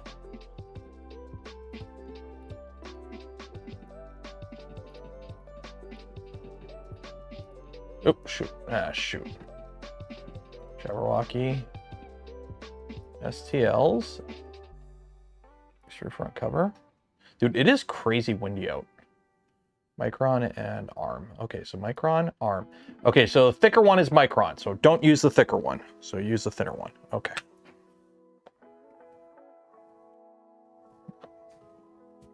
So we put a little gloopy gloop in here. Oh, that's already... my gloop is glooping everywhere. I put my finger right in it. Yeah.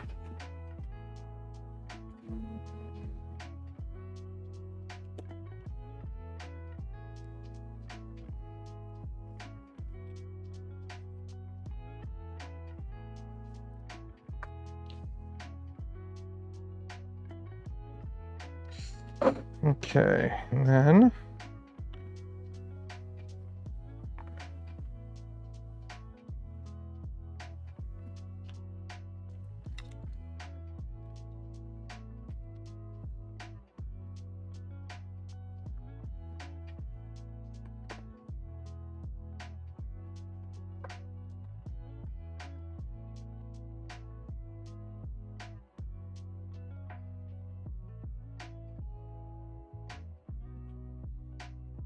off the extra.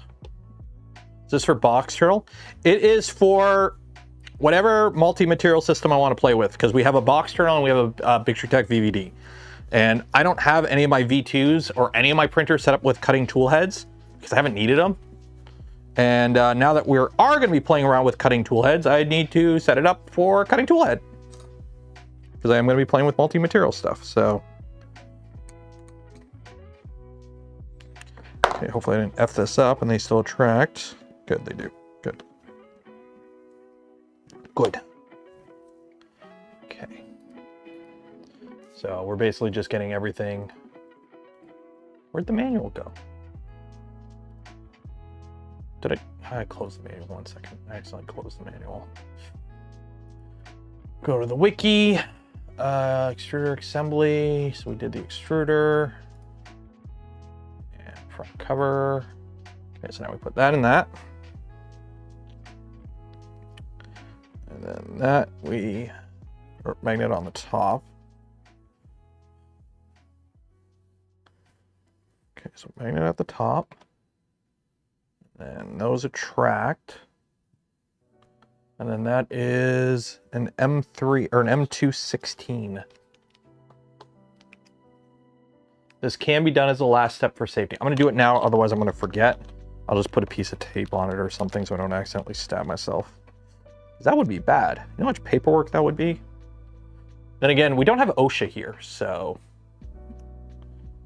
We found on the ERFA Discord under LDO's Discord server. Okay.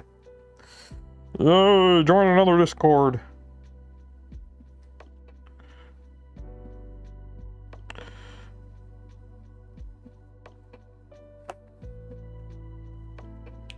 So I'm pretty sure the screw you just kind of put in there and it just kind of floats. Is there a good and cheap solution for a nozzle cam for the stealth burner? The only printer I have a nozzle cam on uses an EVA tool head, and I'll be honest, why do you need a nozzle camera? Nozzle cameras are fun, but they're not that practical in my opinion. There are, it's hard to monitor a print when all you can see is the nozzle and what's within an inch of it. If you're doing it for fun, then you'll have to do some looking because I don't know off the top of my head what is the optimal solution for stealth burner. I have one on an EVA tool head, and I'll be honest, I don't use it. It's kind of hard when you don't see anything. Or it's kind of hard to use it when you can't see the print. Like, cameras are to monitor prints. If you can't monitor the print, you can't monitor the print. Okay. Installed last to avoid chances of injury. Okay, so we're going to put that over there so I don't stab myself. Okay, next we'll install the filament cutter. Oh wait, no, I gotta put these in. These bearings will, okay, so install the two MR63ZZ bearings. MR263ZZ. Okay, there's that one.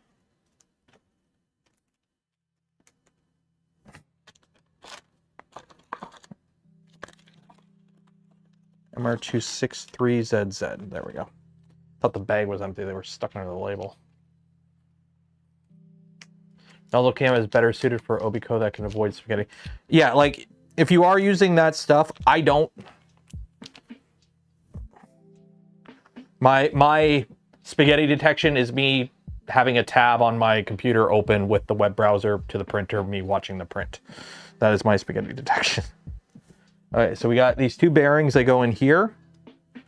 So I'm assuming they have to be able to move pretty freely. So let me just kind of make sure everything's clean in there. Install the two MR bearings into the extruder slot and extruder as assembled in the previous. It's easy to lose your bearings here. Ensure that you're where the assembly's orientation will prevent loss. These bearings will engage which the filament once it is detected. Okay, so essentially how these bearings work is they push in, and when the filament is in there, they push them out, and then they click on that. So they're just kind of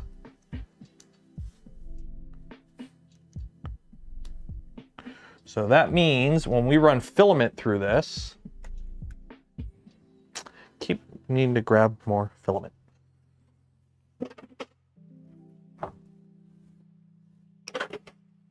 So that means when we run filament through this, it should pop out.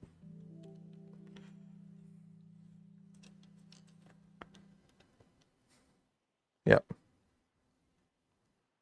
Yep, you can feel that one pop up. And then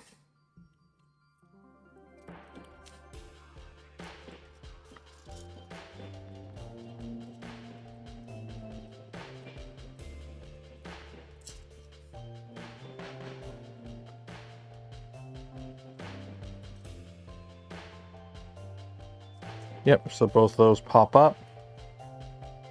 And that pops down. And that pops down too. Sweet. Okay, so that works. They have to be able to move pretty freely. You don't want them jamming. The blade carrier can be installed last. Okay, next we install the filament cutter, the extruder motor, and the front cover clip for wiring detail. Okay, so the wires come out the top, and they feed through that. Okay, so we grab this, and we grab this. So we're gonna have to feed these through this.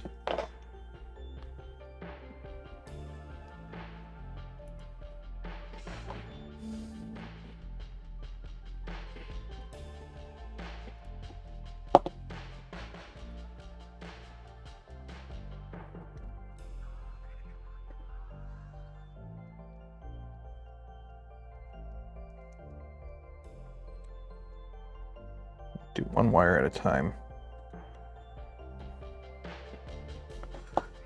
These wires are kind of stiff. Okay.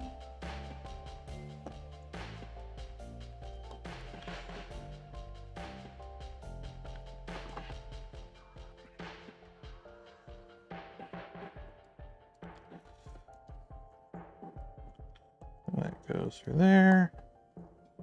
And that goes through there. There we go.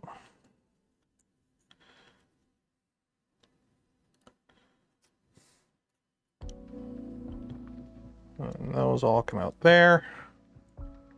Now, we gotta put the screws in. Okay, once aligned, position the extruder motor. Okay, so then align the filament cutter and insert the M340. Okay, so what is this guy? What is this little guy up here? Note, recommend to add Loctite to the 2 motor screws so it doesn't come undone. Oh, okay. I don't really trust Loctite in this use case, but if they say it, we might use it. Okay, M38. Okay, so I want to put that one M38 in just to hold it. Is that M3? Is that M38?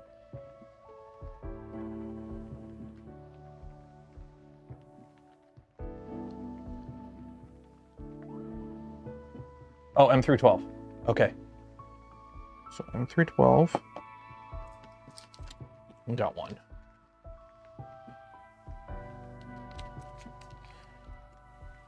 Sheer amount of magnets I've got from AliExpress. You can never have too many magnets, because you know what? The moment you run out, you'll know.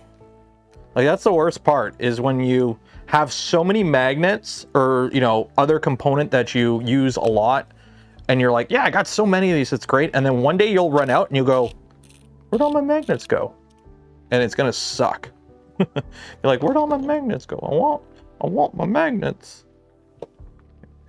Your motor.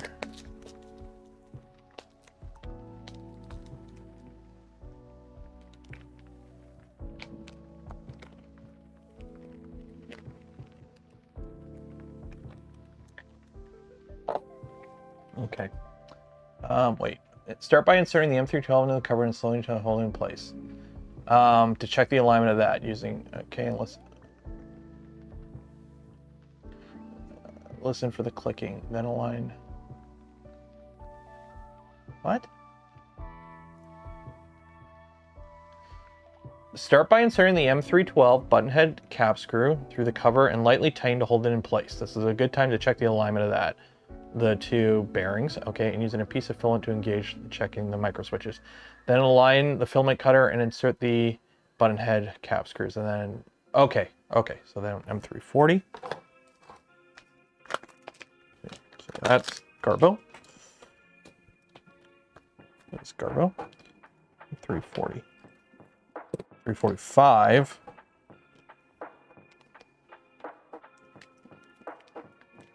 Where's the M340?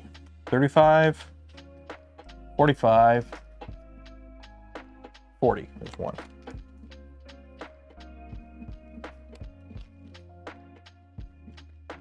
So the filament cutter is held in with an M.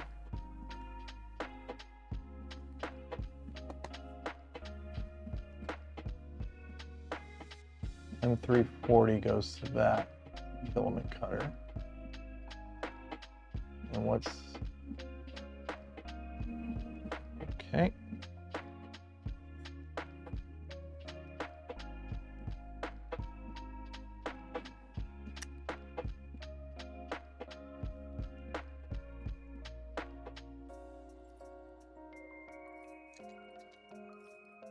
Is there supposed to be this, like, what goes in this little gap here? Feels so weird that you would have that, like, just got this, all this unsupported stuff here. And the magnet ripped out. Shoot. Okay. You know what? We're going to put that in last, like they said. We're going to put this in last. I got to let this all dry anyways. That epoxy's not drying, so we'll put that in last. So that goes with that. Don't lose that. Okay. And then these are...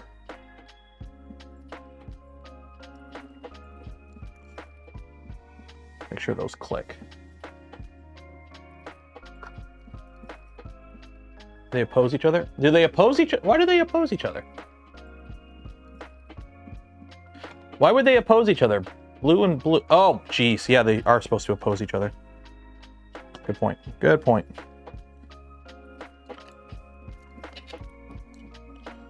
Good point.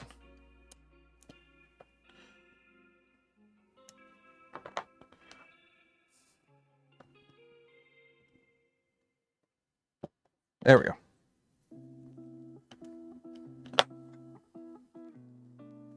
I'm like, oh, blue and blue. Ergo, they must match. No, they oppose each other. There we go. Now they oppose each other. Okay, now we're good.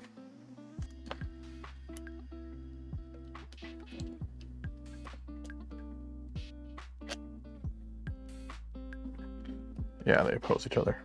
That makes sense because they're supposed to be a... I don't think my... Is this supposed to bottom? I'm assuming it's supposed to stop there because this can go, this can over travel. So I don't think this is in all the way because this can over travel.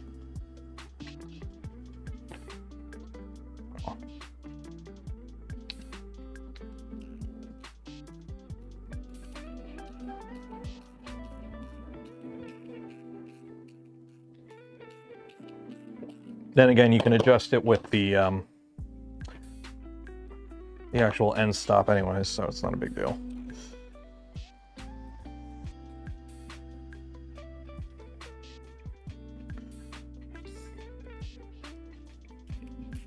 There we go.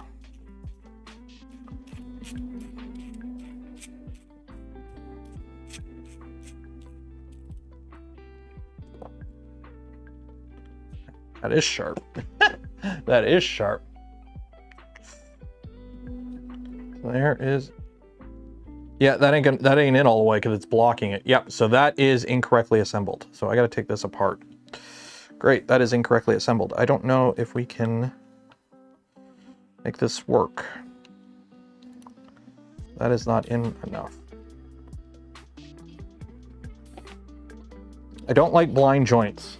Blind holes are a problem with 3D prints because the problem is you're shoving something metal down a really narrow slot, and as you're shoving it down there, material is getting like stuck, and then it gets packed into a blind joint or a blind hole that you can't get it out of.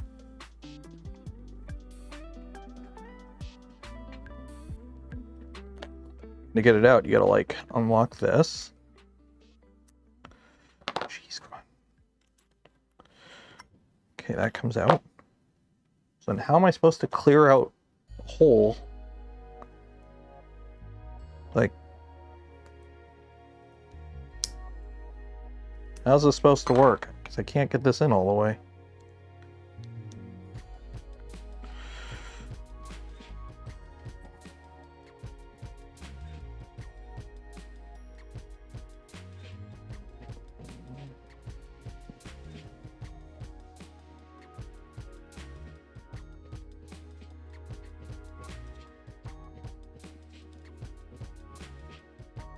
You know what? I'm gonna leave this out. I'll put that in later. I'll mess around with that off stream or later in the stream because I want to keep going on the build. Okay, so we have that out. Don't want to lose this guy. So play around with that later. But we do have the arm, so at least we can make sure functionally it works. Okay, so we're good there.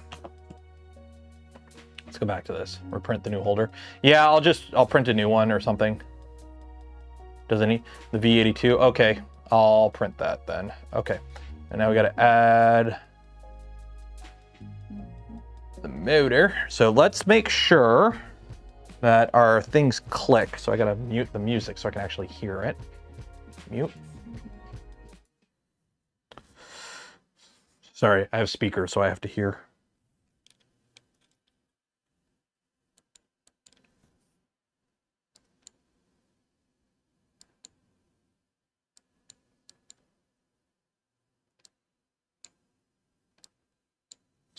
Clicky click.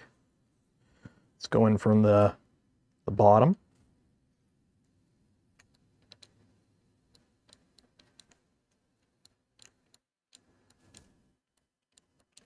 Clicky click.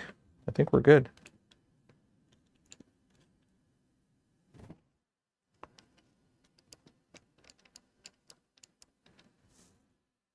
Okay, let's see.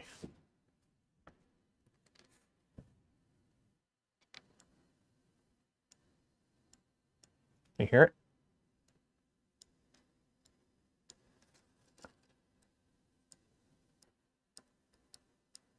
We're good. If anyone has a link to that new one, can you throw it in the Discord and I'll get it printing right now. Okay, so that's good there. And now we put the motor on, and which way does the wires go? I'm assuming, since I don't see the wires here, I don't see it anywhere. Do the wires go out the bottom? I'm assuming the wires come out down here. So I have two options. You have two options. Either wires come down here and plug in there, or they come out this side and they wrap around to there. Let's go wires up, because all the other wires are up. We'll go wires up. Because that should reach to there, yeah. So we'll do wires up. Okay.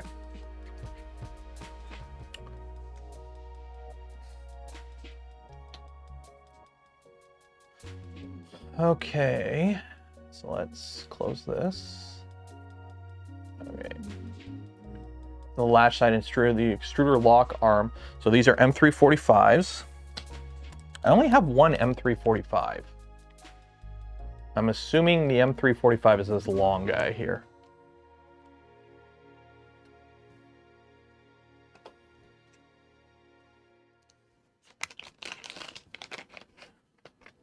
Shirting end hit some printed parts. If I have to, like, because all the stuff for this is on the left side, so if I just have to limit my max XY, I'll just limit my max XY if it's a collision issue.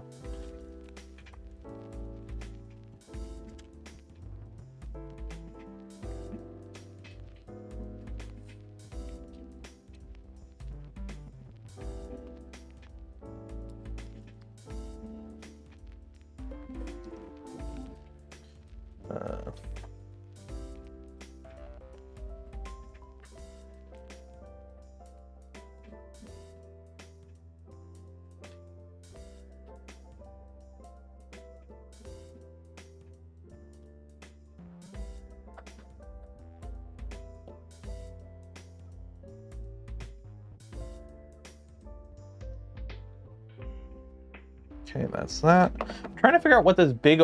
Why is there this big open slot here on this side? Is there something I'm missing? Like, why do we have a gap here? Why is this not one solid piece? Is there something that's going in there later that I don't know? Because on this side, we have a little arm I got to put in here, which I get. We got a little locking arm here. So is there supposed to be something on this side?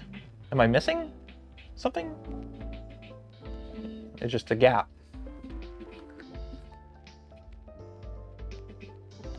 Because you can't tighten it down, but it's not like there's anything that needs to be super tightened down there, but.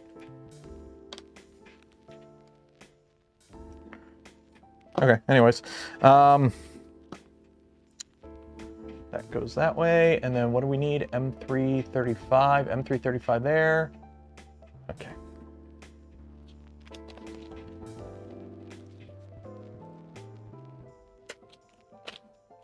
Then an M38.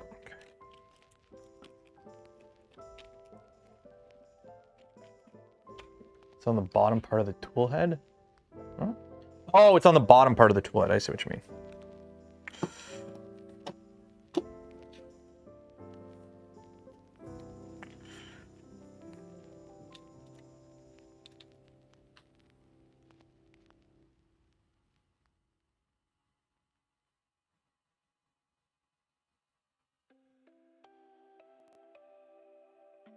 Oh wait, I forgot to put the piece in there.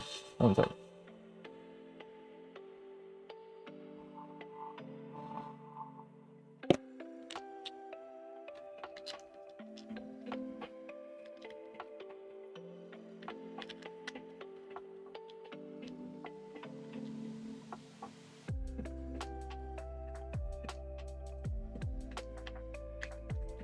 Is this like a latch to take it on and off or something?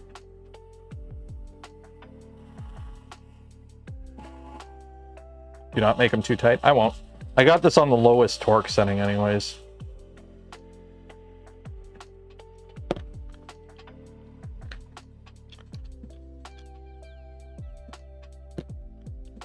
There we go.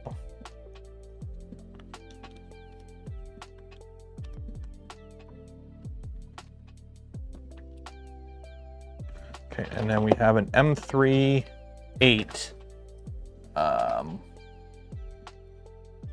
That's empty. M210, M312, M3-8. That goes on the top here for the other motor screw. Make a screw box like Seaboard. Yeah, it has to do with volume, and because LDO does a bunch of different kits from different, like, they would need a lot of boxes to make it like a standard thing, right? Like, because, by the way, for those that are wondering, these are done by a machine. You get machines that do that. So when you're a company like LDO and you're like making lots of kits for lots of niche things, and you don't know which one might be a volume or not, it's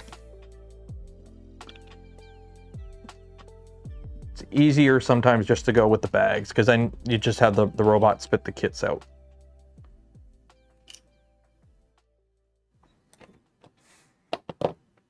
So there we go. Okay.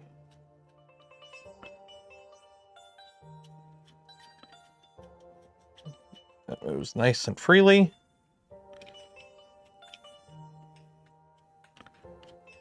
There we go. Sweet. I put the motor on backwards. Damn it. I don't want the motor that way. I want the motor the other way. 1 second.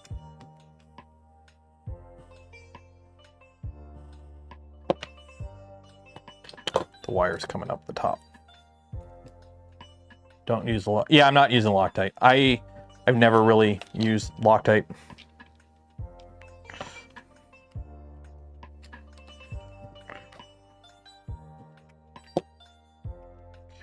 There, you go there.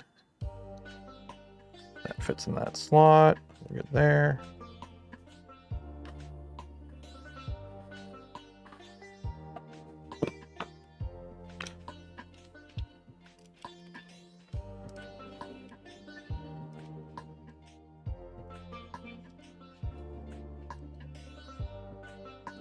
Lock that. So that's okay, so slide it up, we're good there. And tighten that. There we go. That's engaged. There we go. Sweet. That is that. It's fine. The wire feeds the board from that position. Yeah, but I want all the wires on the top, because the board will be right there. Like it's right there. So I'm just gonna go bloop and plug it in there. I just want all the wires on the top for cleaning. Okay. Oh, I guess we got to put this on now. So we got some standoffs, and then we got the Nighthawk mount. So we got some. Ooh, look at these. They're blue. Oh, wait, these aren't the standoffs. These are PTFE. The standoffs. Standoffs.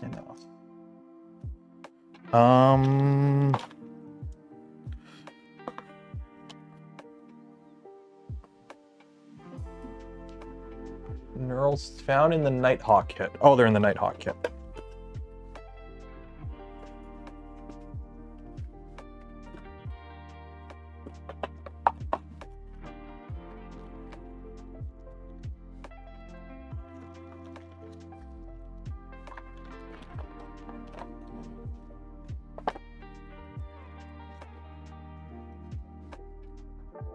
made a video on your Discord channel show how the M38 should be positioned.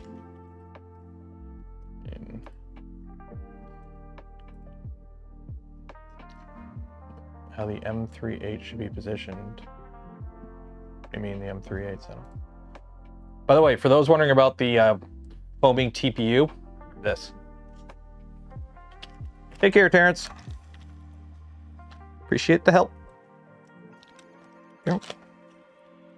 Look at these knurled nuts. You go in there.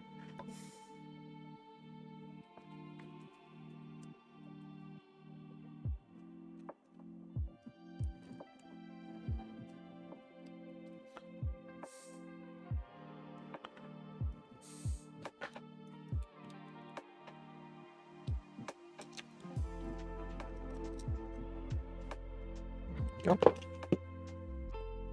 That, and then I'm assuming it's held on.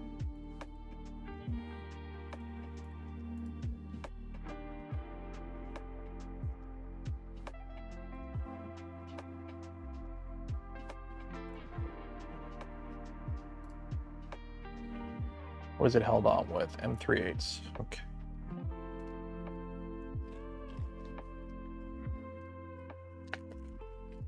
Yep. Really liking this. This is actually a pretty nice extruder. Like, this is a pretty nice compact package. It's got filament runout sensors built into it above and below the extruder itself. Like, it's a really nice little extruder package, we'll say. I haven't tried it functionally yet, but aesthetically and mechanically it looks nice.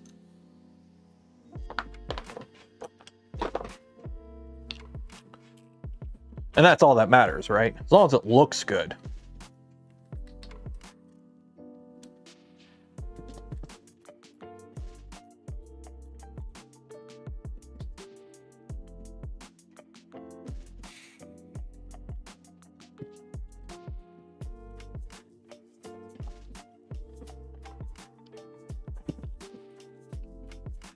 What printhead is this? This is the Jabberwocky tool head. We're building it from an LDO kit. We're going to be putting it in a Voron V2.4 so that we can then play with some multi-material systems like the Jabberwocky, or correction, this is a Jabberwocky, like the Big Vivid and the Box Turtle.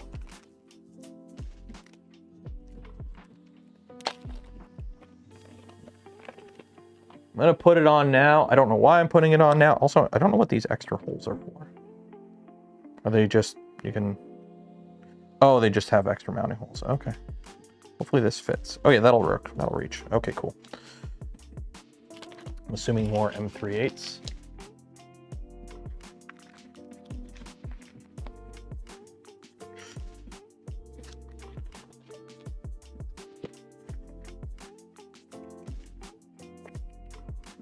Should have gone with Filamatrix biased. I will say I've had a bunch of people recommend the Filamatrix because that's what the people testing the Vivid in the beta testing Discord have recommended. The thing is, I want to be special. I run Arch Linux, you know, milady. No, I've had this Jabberwocky kit for a bit, and the Jabberwocky kit was planned to go on the printer that would get the Box Turtle back in the day. That's why Jason sent it to me, and I need to put it in something. So I'm like, you know what? We'll put this in here. We can play with the Box Turtle with it. We can play with the Vivid. It gives us, you know, it gives us options. Plus, if everyone tests the setup for the Vivid with the exact same tool head, what's the point of testing? Just have one guy do it. If we're all doing the exact same thing, what's the point of testing if we're all doing the same thing, right? You gotta get some variables going on there.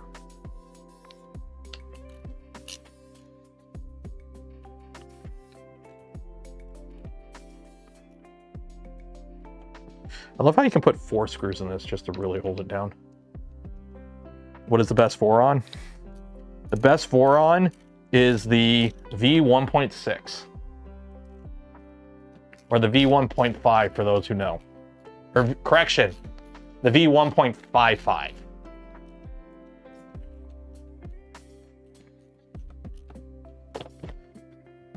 The V1.55.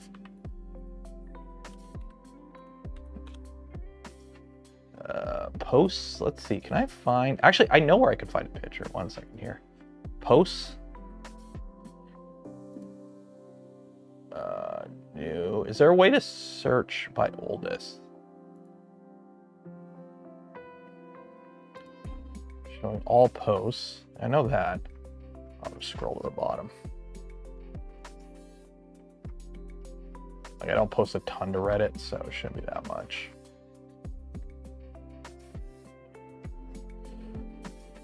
Scroll down far enough, you find me showing off my own prints. The subreddit. Okay, where is my serial post? Where is my serial post? Where is my V1.1 serial post?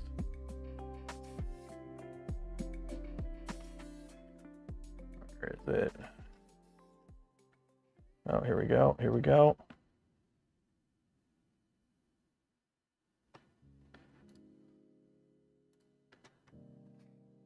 This was my serial for back in the day.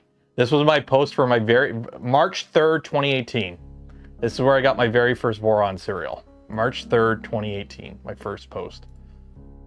That's the frame for Tallboy, by the way. The frame that we're building the stealth changer in, this is the same frame.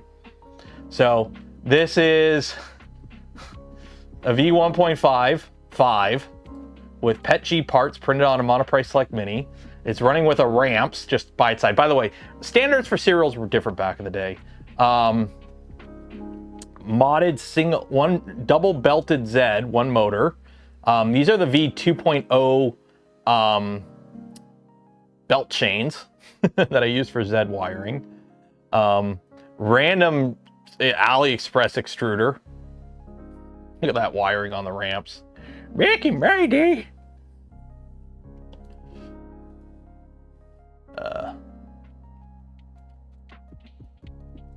And then once I got it all cleaned up, this is a V2.1, I want to say. Yeah, this is the V2.1. Still the same screen. Still have the same screen on it. Never took it off.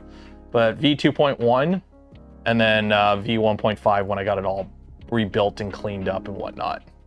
So, yeah, the good old days.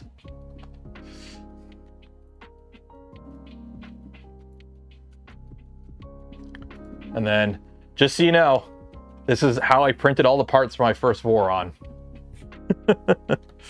Monoprice Select Mini and PETG parts on a glass bed. Not even a glass bed, dollar store mirror bed. I think I still have the spool of filament somewhere.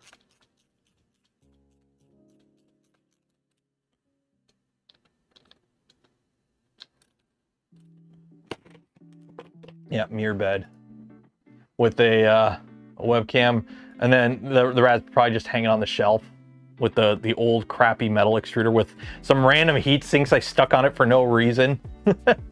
Oh, the good old days. Is it okay? If there is a tap mount for this, can somebody link it to me? Because I need to print that, because I do want to put this on tap, because I have the Vitali tap, CNC tap that we took off Stealth Changer. I just want to put on that printer, because that V2 still has the inductive probe. It's a fully stock LDO like V2.4 R1 kit, or not even, it might not even be an R1. It just might be a, whatever the first generation of LDO V2.4 kits, that's what that one is. I think might be R1. So I want to put the CNC tap on it. So if there is a tap mount for this, if there's a user mod, I'm okay if it's a user mod, as long as it works. Can you just, if someone can link it in the Discord so I have it and won't lose it. Okay, lastly, install the upper strand relief with an M312 flathead. Oh, that's what that is. I should have printed this in an accent color. Oh well. Oh well. That's supposed to, how's that? Oh, yeah. Clean that up. Support material. There we go.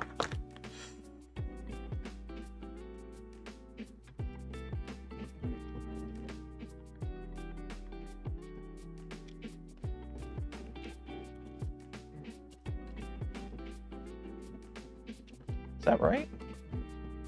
They go opposite ways? I guess they go opposite ways. I mean, it gives it a break so it can bend, I guess.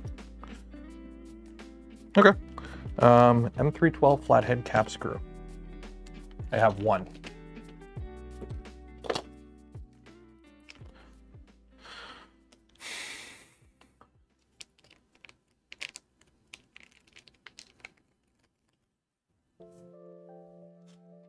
Yeah, because I'd rather, if I could just use tap. I like tap is nice and simple. It's mechanical. It's hard to fuck it up. Tap is tap. It's actually pretty clever that you have like a little bit of a bend there for these wires, so less likely to break it, I guess. Or is that for the Bowden tube? Oh well. Okay. Gently move the filament.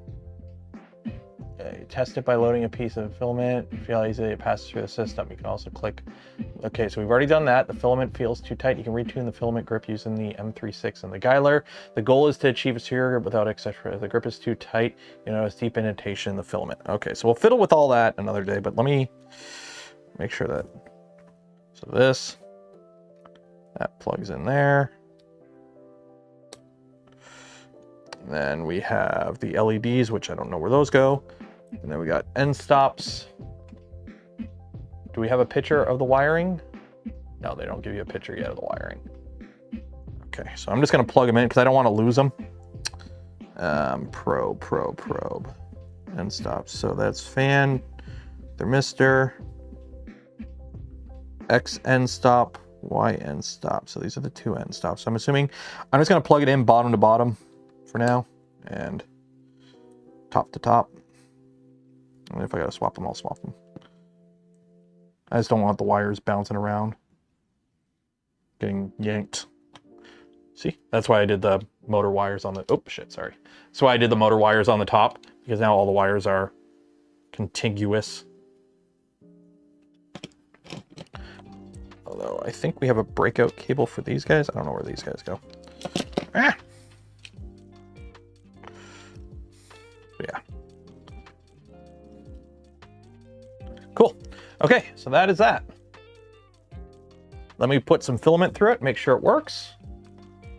And then we will move on to the next step, which I think is the bottom part. Don't forget, at the end of stream, we are giving away a spool of filament from Polymaker. If you have not entered for your chance to win that spool of filament from Polymaker, you got like 20 minutes to enter. So if you want to win that spool,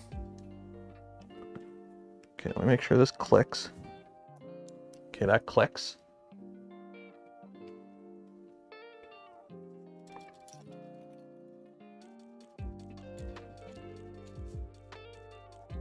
And that comes through.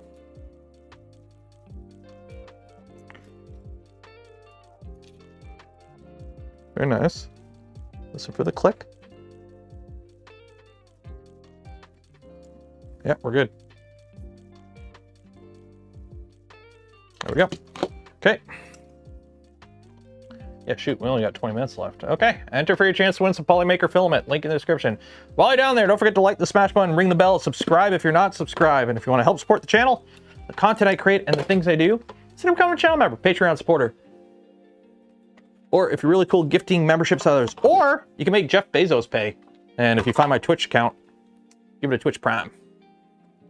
Okay, so we got to put, ooh, that's going to be a bitch. Same with this. What's with people putting heat sets in weird spots?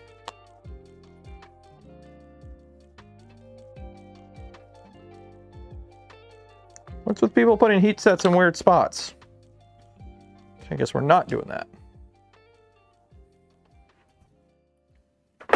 Also, mine's different. Mine has a T-nut there, or not a, one second. On uno momento, por favor, biblioteca. Yeah, see how it shows a heat set here? Mine, you put a... Yeah, heat set won't fit there. That's not a heat set hole. You put a square nut. One of these guys.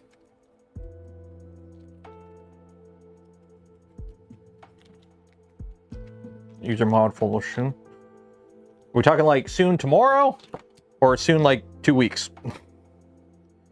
Like, are we talking real soon or Voron soon? Or, Lord help us, Valve soon?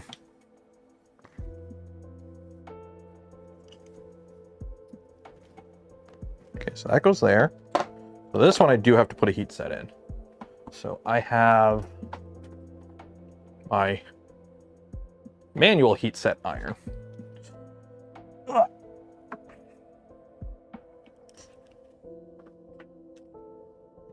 Is it on? On.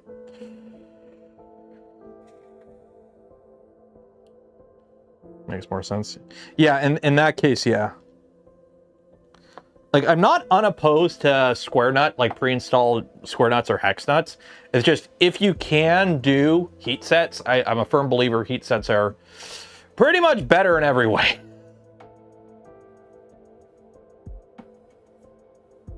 Okay, so this one we gotta wait to heat up. While it heats up, I'm gonna have a drink of my delicious gamer cups. Use code Canuck, save some money.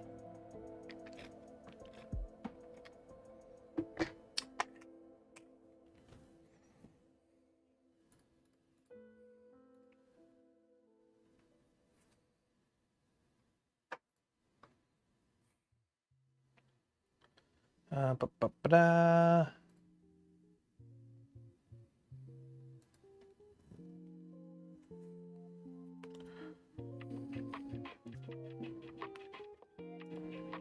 I like big trees.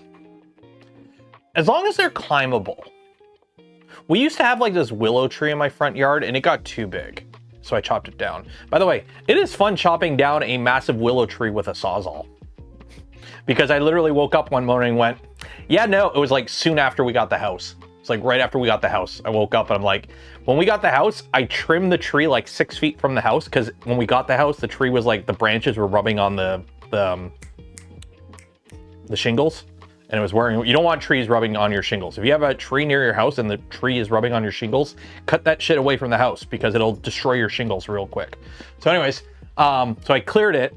And then like at the end of summer, it had already grown like a weed and it was already back to rubbing on it. And I'm like, I woke up one morning, it was windy that night. I could hear it rubbing on the house all day. I'm like, nope, nope, nope, nope, nope, nope, nope.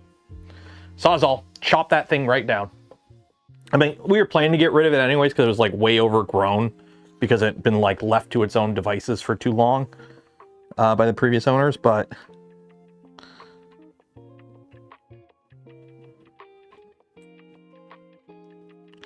it's gonna get, yeah, make sure it's really under the surface. There we go.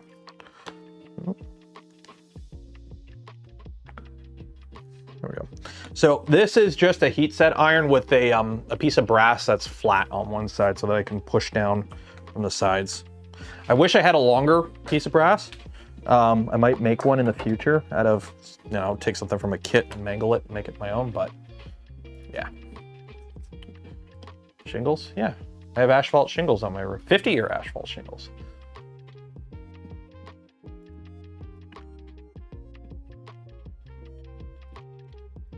In Vancouver, it's AK fine to cut 6 inches without a permit. Like, to cut a tree bigger than 6 inches? Wait. 6 feet. Like, are you talking like to cut down any tree over than 6 feet? That's...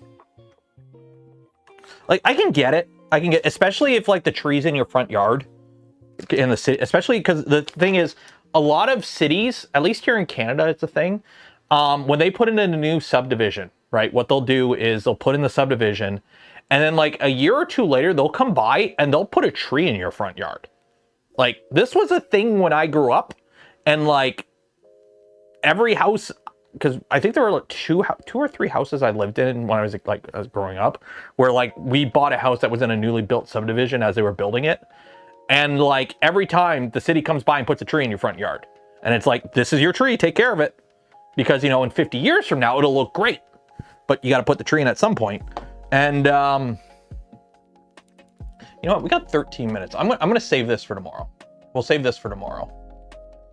Because then I could do the whole thing at once. Because yeah, we're not going to do all this in one go. Yeah, we'll save this for tomorrow. So what I'll do is I'll get the stuff that I need to print set up to print. I'm going to leave this all like this because we're just going to come right back to this tomorrow on tomorrow's stream. Because we only have like 13 minutes left before the giveaway. Yeah. Oh, diameter.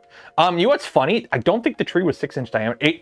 The problem is it was like a willow tree or weeping willow. So it didn't have a trunk. It literally was like, I think when they first put it in, because I went on Google Maps and I went back as far as I could, it was like a bush. So I don't think there was any individual trunk that was bigger than 6 inches, but like the whole thing was this big, but there were like multiple right next to each other. And it was just, you know,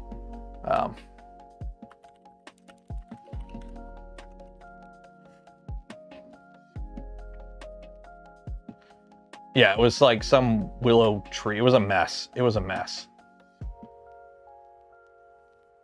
Plus, it was like really too close to the house. It was too close to the house for a tree that big.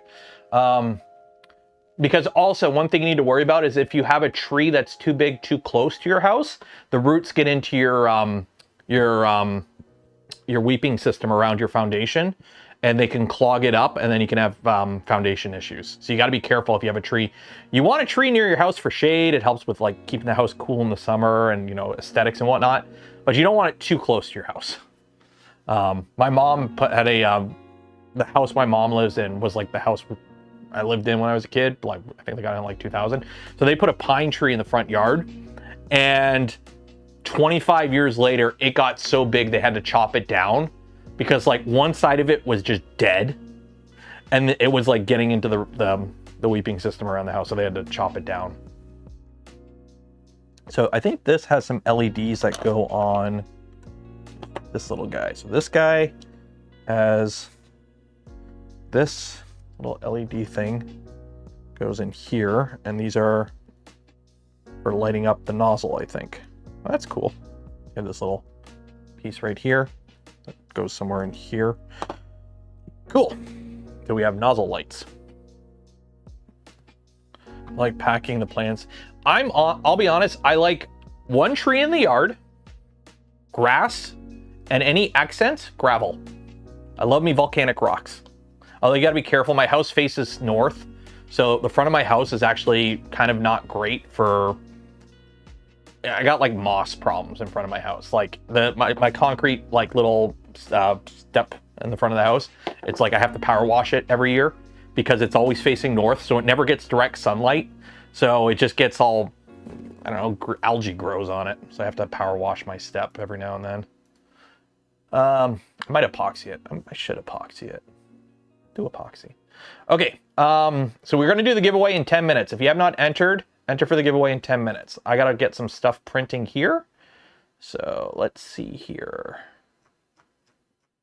Did somebody link that Filamatrix extended cutter? Who has a link for the modified cutter holder that I should be using? I thought somebody dropped it in the Discord. By the way, if we're live, and if you drop any links while I'm live, drop it in the live stream channel so I can actually check it. Waders. Well, I'm not going to buy waders because I probably actually could have, but I bought coveralls. I'm using coveralls for that. It's easier to attach stuff to coveralls. So my north-facing deck, have to power wash it twice a year. Yep, I got to redo our deck this summer. We were gonna redo our deck last summer. I gotta like power wash it, sand it, and restain it because it's been a couple years since I last stained it. This is gonna sound really bad.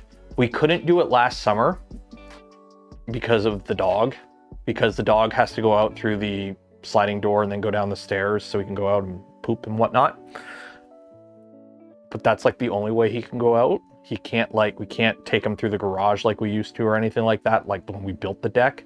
So it's like, we gotta wait till we don't have the dog anymore before I can redo the deck, which sucks. So, yeah. But I need to sand and restain my deck. Does anyone know a good deck stain that actually lasts more than a couple years? It is super annoying, like doing a deck and then 2 years later you gotta do it again. I might just paint it. I might paint it instead of staining it.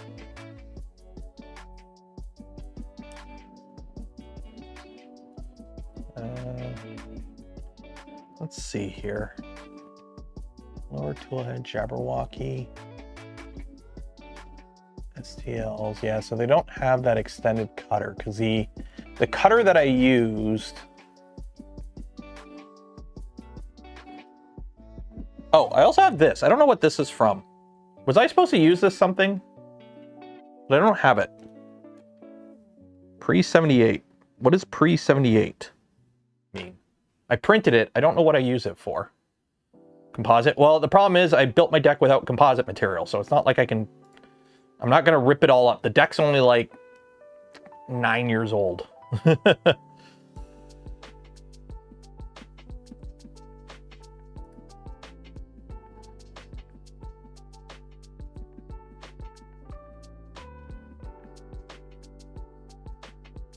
Blade holder is 38. So that's the blade holder I have. Yeah, that's the blade holder I have. Or 37, yeah. So apparently there's a blade holder that works with the longer ones that I need to find. Your town planted silver maples everywhere. 70 years later, 70, 80 feet high, breaking and falling winds now just dwarf trees on non-utility sites. Well, that's the thing with trees. Eventually they will get old and die, but it's like, I'd rather have a subdivision with trees than without trees. Composite decks get crazy hot in summer. Yeah, true. I mean, a wooden deck can get hot in summer too, so. We have like, when we got the house, we had 3 trees in our backyard and I chopped down one of them. There were 3 maple trees. They weren't like planned maple trees. It's just, I guess they started growing and they let them grow. So I have 3 maple trees in just kind of random spots in my backyard. 2 of them were in okay spots. 1 of them was in a bad spot. So I chopped down the one in the bad spot and my neighbor really liked it because I guess he wanted his pool that he put in, like that tree blocked the sun for like all day because the backyard faces south. So basically the sun goes like this, and from like here to sunset, that tree just blocks sun over his pool. And he's like, if you're gonna chop it down, I'd greatly appreciate it. I'm like, fine, I'll chop it down. He's like, thank you. I'm like, you're gonna help me get rid of it. He's like, okay.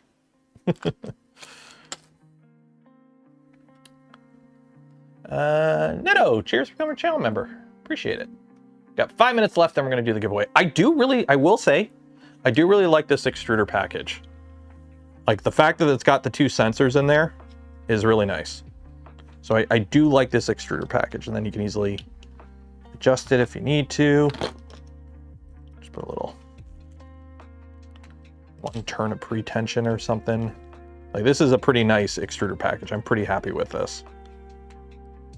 Just got to get the cutter working. 9 a.m. here in Sydney, already 30C hot winds. Oh. Can you jump in the ocean? Can you just jump in the ocean? Will that work?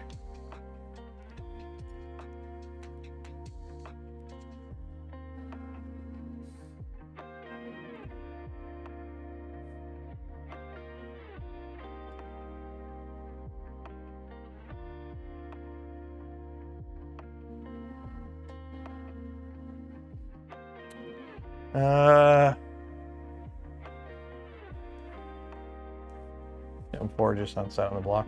I like trees. I watched a whole video on what is it? Chestnuts, American chestnuts, and how they're like extinct. Well, extinct, not extinct, but they're like not prevalent in the wild anymore because some guy in like 1992 was like, I'm gonna bring in these Japanese ones because they grow faster. Oh no, mold, and everything's dead.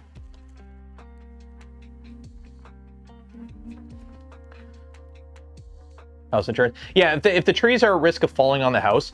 I used to be an insurance broker back in the day in another life. I was an insurance broker, and you would be surprised with home insurance because with automotive insurance, it's required by law. So there's like lots of rules that what you can and can't do as an insurance company. Home insurance is very much a Wild West because it's not required by law. It's required by your bank to get a mortgage, but there's actually like, I don't have a mortgage on my house. I can cancel my home insurance right now. I have no legal reason to have home insurance. I can cancel it right now. The problem is I want something if my house burns down. So I'm not doing that. But I know people who've done it. Like, it was so weird. Like, people would call in and be like, hey, I paid off my mortgage. I'm like, great, you get a 10% discount. And they're like, no, F you, cancel it. I'm like, what? They're like, cancel it. I'm like, you do know if your house burns down tomorrow, you get nothing. Like, oh, I'm going to save $800 a year. I'm like, okay, hope it's worth it. But yeah, home insurance, they can be like, oh, you had a sewer backup claim 2 years ago. We're not going to insure your house. Oh, your garage door is red. We do not insure houses with red doors. Biggest issue is wiring, though. Like, if you call in, you're like, I got knob and tube wiring or aluminum wiring. Yeah, home insurance companies don't like it. Same with asbestos. They're like, that's just a lot of money we're going to spend.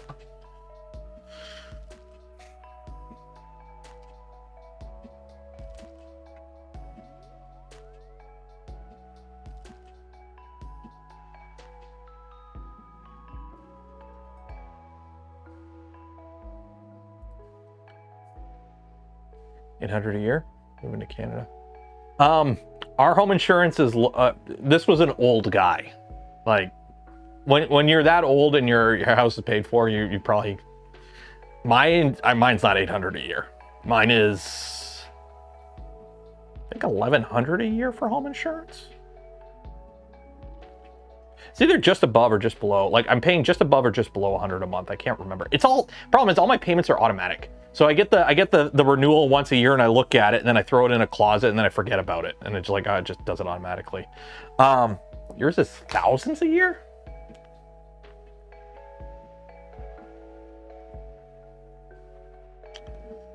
No, I don't want to set up a voice assistant. F off.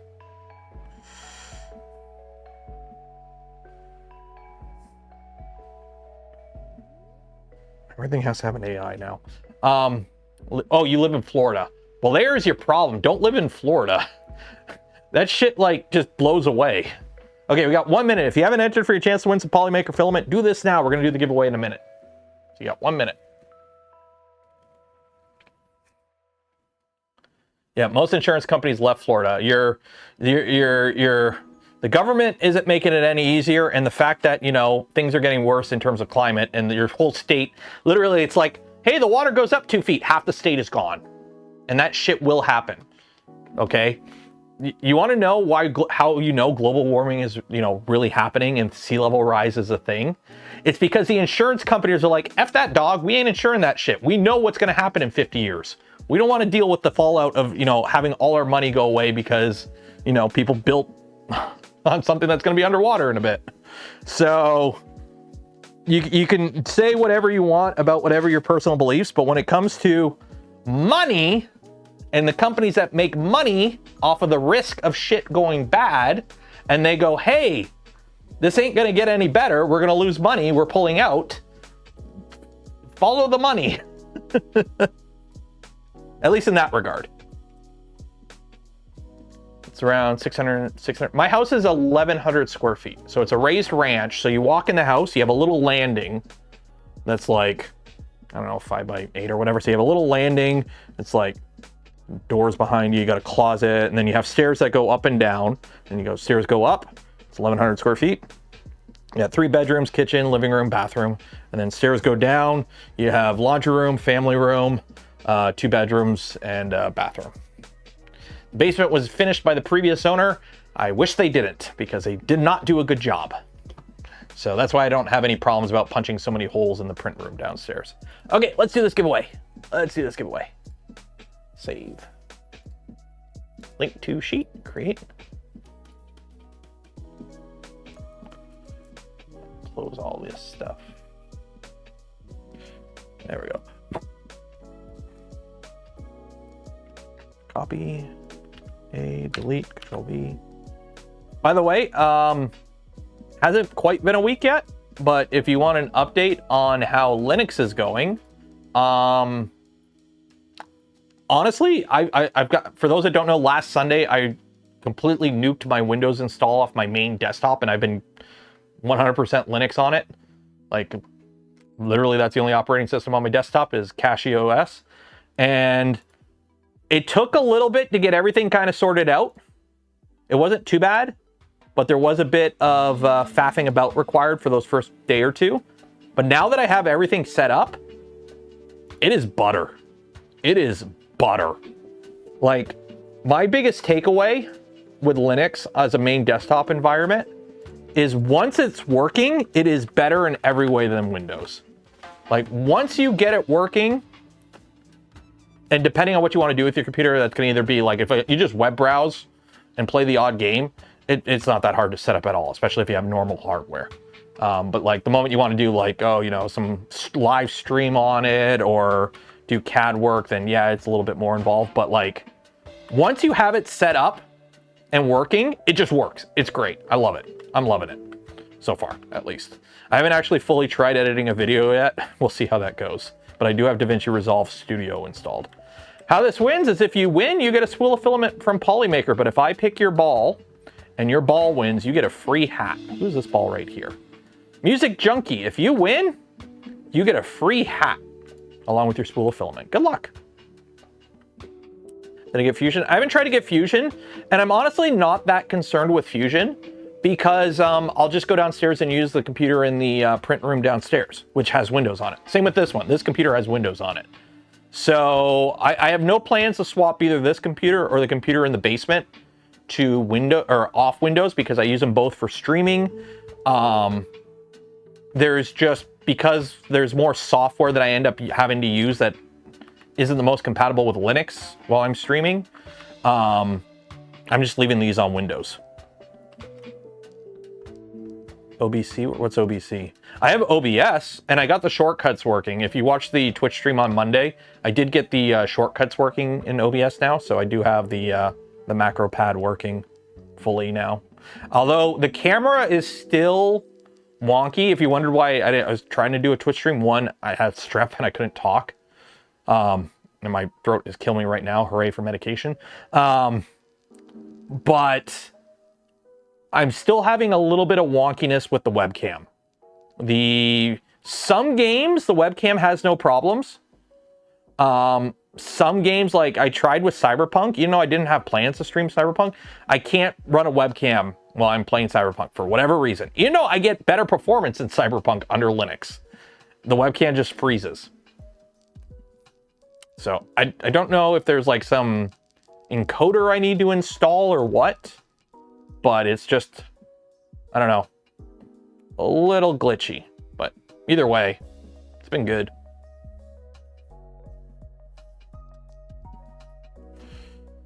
OBS. Oh yeah, I have OBS. I did a whole 4-hour stream on Monday. We got to finish that Black Mesa playthrough, I think. Ending Windows 11 bloat and spyware. Yeah, I was going to reinstall my operating system anyways because my Windows 11 install was originally a Windows 10 install that was upgraded, and it was like 4 or 5 years old, and it was already kind of bloated and fallen apart. Congratulations, Wayne Hannon. You have won yourself a spool of filament from Polymaker. You will get an email from me after the stream ends with information on how to collect your filament. So congratulations, Wayne Hannon.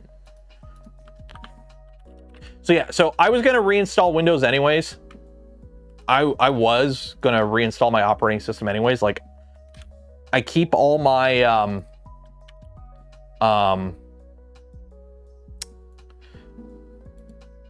all my personal stuff, like all my photos, videos, all that stuff, documents, is all on an Unraid server in my house. So I can when I reinstall Windows or reinstall my operating system, all I have to do is just re-download all my programs, set them up, log into Firefox, all my bookmarks and shortcuts and passwords load up.